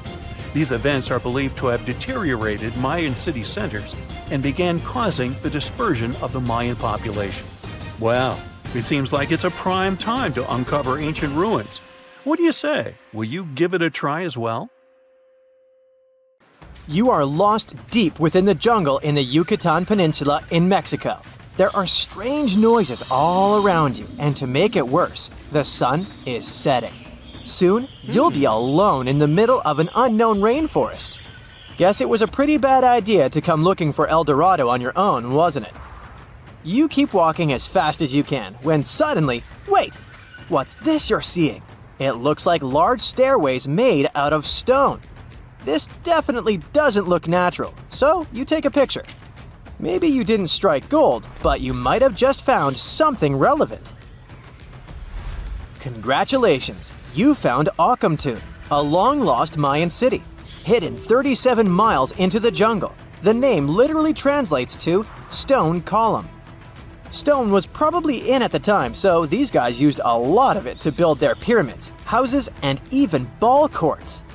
If you ever thought that Europeans invented ball games, think twice. Mayans love to play ball games for recreational purposes. Akamtun is part of a series of other long-lost Mayan cities that are being discovered with the help of new technology nowadays. We'll talk more about the other ones in a jiffy. Perhaps the biggest surprise of this one is that it was surrounded by wetlands, which is why the city was built on high ground. The city was monumental, covering an area of over 120 acres. That would be as big as 90 football fields right next to each other.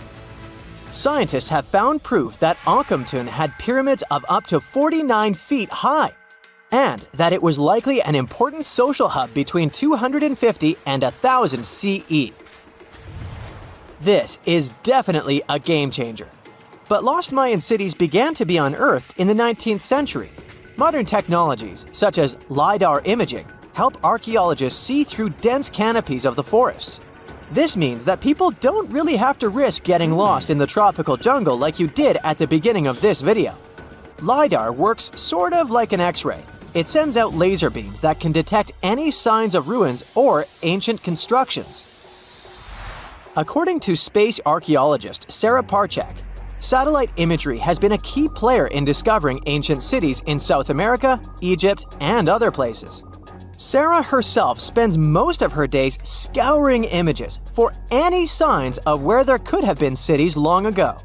She says that more often than not, what happens is that ruins are covered by vegetation, soil, or sand, which makes them super tricky to find. But thanks to these awesome tools, scientists also made the huge discovery of ancient Mayan causeways, which spread throughout old Mayan territories. I mean, take a look at these roadways. You'd expect to see ruins like this in places such as Portugal, England, or the United States. I'm talking about 130 feet wide roads painted white to help travelers journey through the nighttime. Scientists recently unearthed a 110-mile network of roads such as these, and they think this dates back to before the first registered Mayan highways we've known so far. These roadways, which sometimes ran over the swampy ground and were even elevated at times, are being called the world's first superhighways. Even if there is no registry of animal-powered vehicles, it's believed that the Maya used them to travel around a network of possible 964 settlements. They were built like a huge spiderweb, and from what archaeologists have gathered, this huge system of roads worked to connect a big system of economic and social interactions between Mayan cities. This completely debunks the traditional idea that the Mayan pre-classic period, which dates back to 2000 BCE, was made of small, tribal settlements. Imagine the manpower and engineering ability you need to muster to build something close to these white highways. Scientists believe that these causeways were built pretty much the same way as the Mayans built their pyramids, with a mixture of mud and quarry stone. Oh, and using several layers of limestone to make them white. That's pretty cool, right? But let's take a few steps back for a moment to get some context. The Mayans were one of the biggest pre-Columbian civilizations living in the Americas. Until now, experts believe that at its apex, the Mayan civilization consisted of over 40 cities with a population of millions of people. That's a lot of folks. Their civilization spanned Mexico's Yucatan Peninsula, Guatemala, and Belize. And they survived mainly on agriculture. The thing is, the Yucatan Peninsula was an extremely difficult place to grow crops. So the Mayans had to develop a complex irrigation system in most of their cities. They built a series of ceremonial buildings, pyramids, and plazas. The Mayans might have been keen pyramid builders, but they also developed an advanced astronomical system. With whatever ancient technology they had, they were able to predict the exact location of planets such as Venus and Mars, as well as the exact dates of eclipses. If you've ever seen examples of ancient Mayan cities, this is Tikal. Located at the heart of the Guatemalan jungle, Tikal is believed to have been the capital of the ancient Mayan conquest state. At its height, it was comparable in importance to cities such as London or New York in today's world. It's composed of a series of complex monuments. The North Acropolis is one of Tikal's most ancient complexes of monuments. Built solely by human hands around 350 BCE, it served as the resting place of kings and chiefs. Its monuments are up to 200 feet high. Back in the day, the step pyramid temples were painted a beautiful red. Mayans loved that color. Today, of course, you'll only see the limestone. Then there's Chichen Itza. It's got one of the best preserved pyramids on Earth to date. Located in Mexico's Yucatan state, this Mayan city is well over 1,500 years old. At its peak, it was home to 35,000 people. The site covers 4 square miles of land. The highlight is El Castillo, a tremendous step-like temple standing 80 feet above ground. Its most peculiar feature is that it has 91 steps up each of its 4 sides, including the upper platform, which makes for 365 steps, the same number of days as the solar year. You can see that these folks were a pretty big deal, huh? That's why nobody can really understand what happened to them. There's a big lack of evidence on the decline of this almighty empire. What could have been the cause of their demise? Was it a drought? New research in 2017 did bring some new discoveries into the mix. Using data from a site at Ceibal, located at southwest of Tikal, scientists analyzed radiocarbon data from ceramics and archaeological excavations to extract new information about the unexpected demise of this great civilization.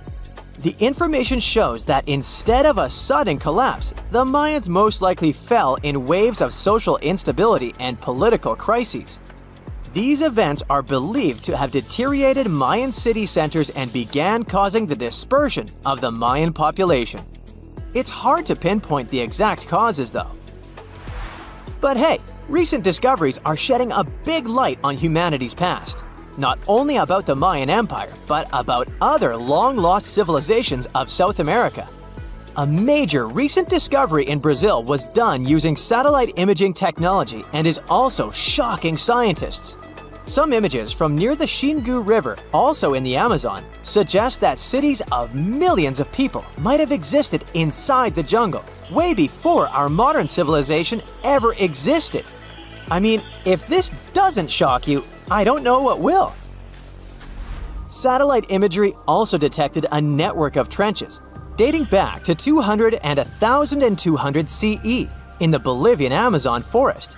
These proofs suggest settlements that could have supported around 60,000 people right in the middle of the Amazon forest. When researchers from the University of Florida went on ground to check the satellite information, they were shocked to find several mounds that were accompanied by ditches and geoglyphs. Archaeologists also found remnants of carefully designed walls centered around plazas, much like the type of construction done by the ancient Mayans.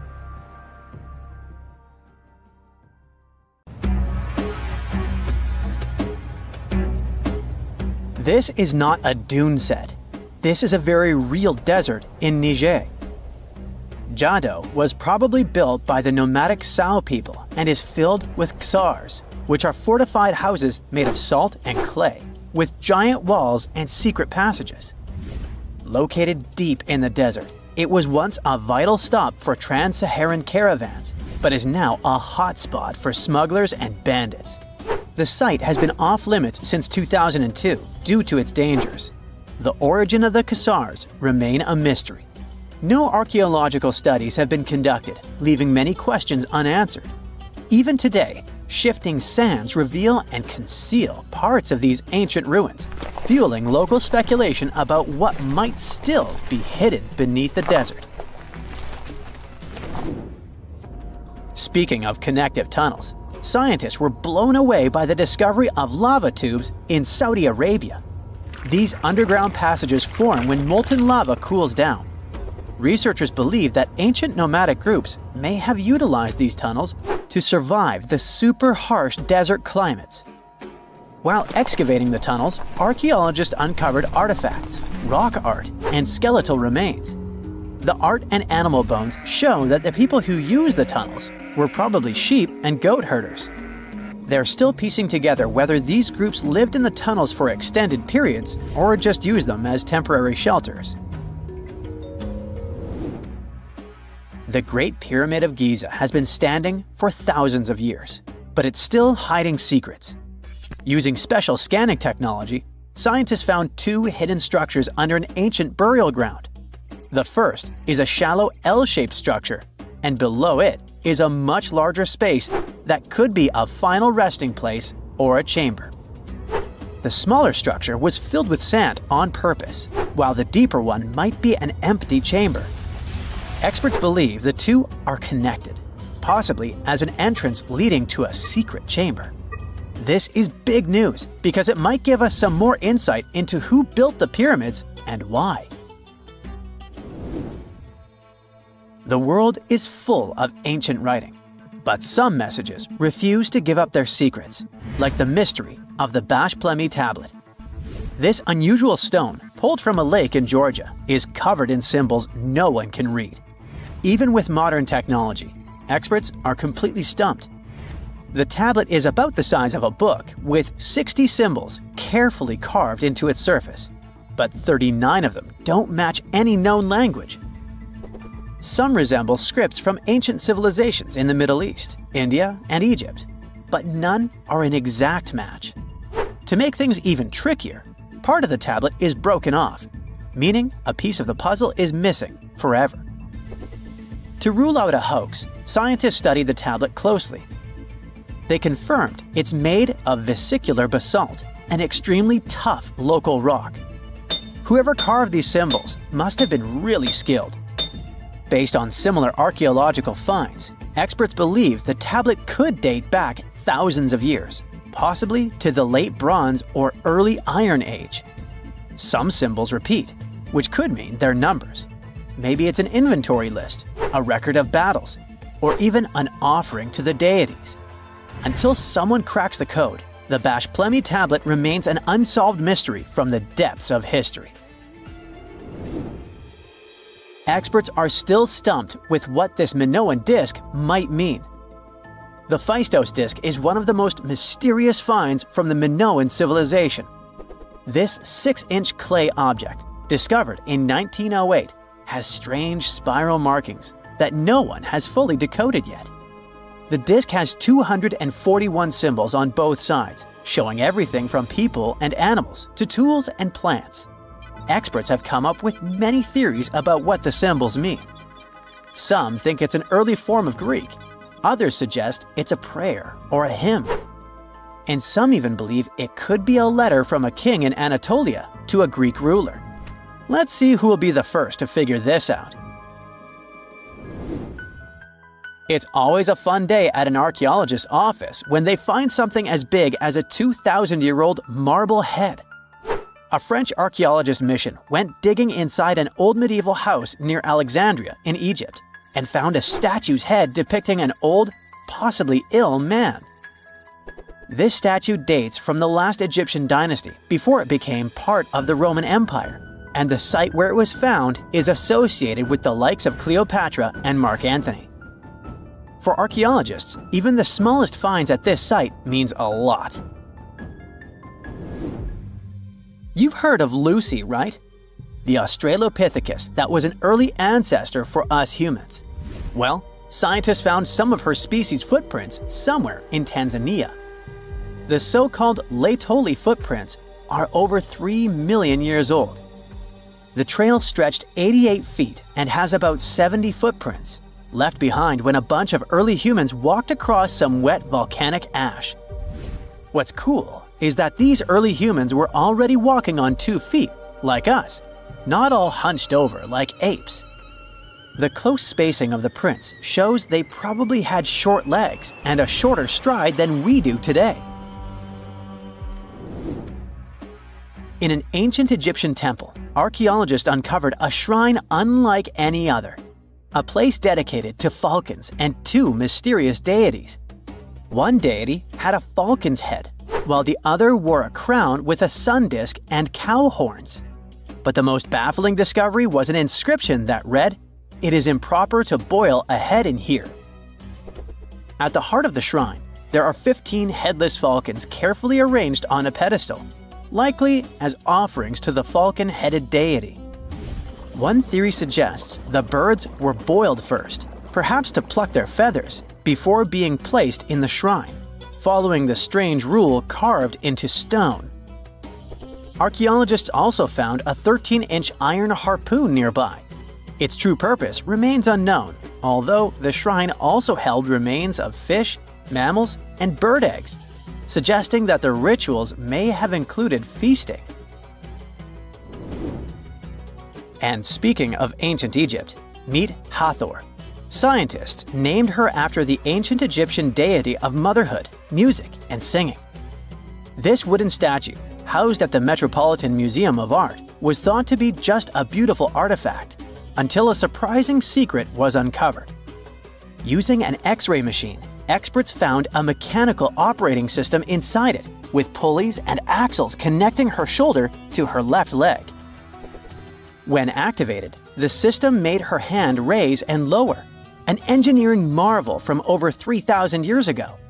The statue was created during Egypt's Middle Kingdom, around 1800 BCE, and is often compared to 19th century automata due to its advanced design. It's believed the statue was used in religious ceremonies, symbolizing Hathor's role in dance and music.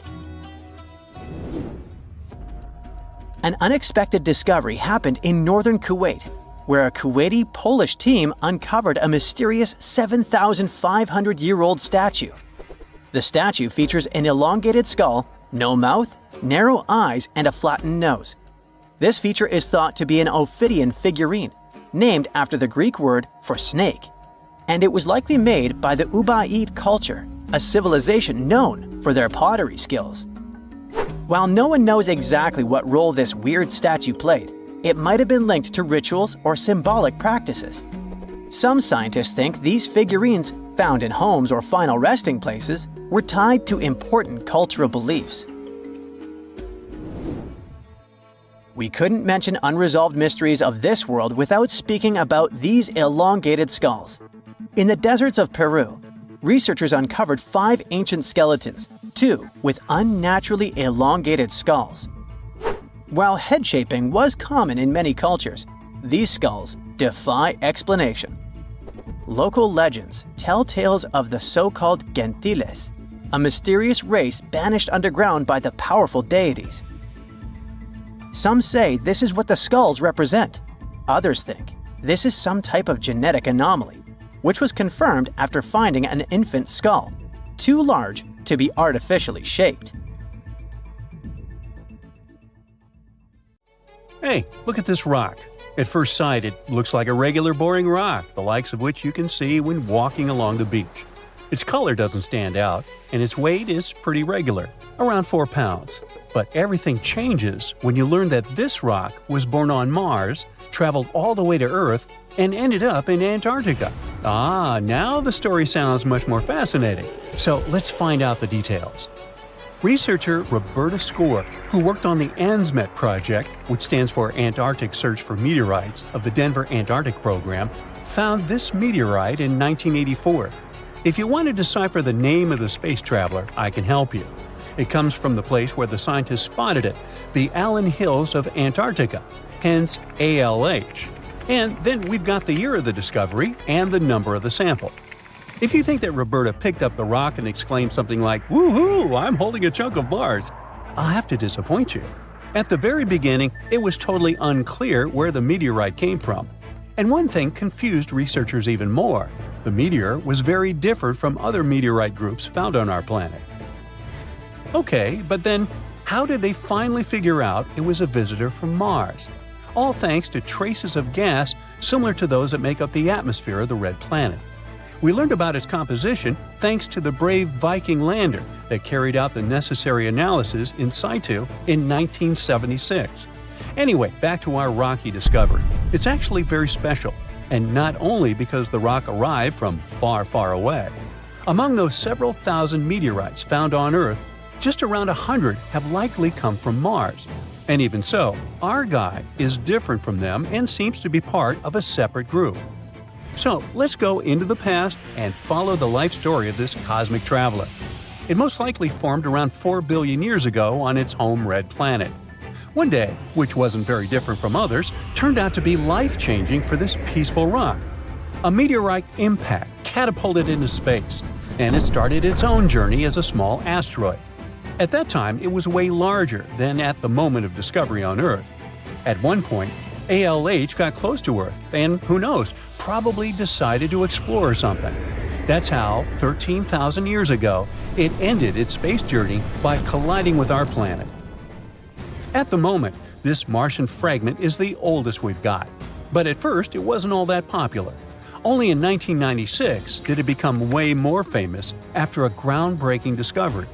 You see, some NASA researchers started wondering, well, the fragment is obviously very old. But then, could it have recorded any traces of life that could have been thriving on Mars at the time ALH formed on the red planet? And guess what? Those scientists turned out to be right. They detected traces of very fine magnetite particles. Those were completely similar in structure and chemical composition to the particles we have on Earth.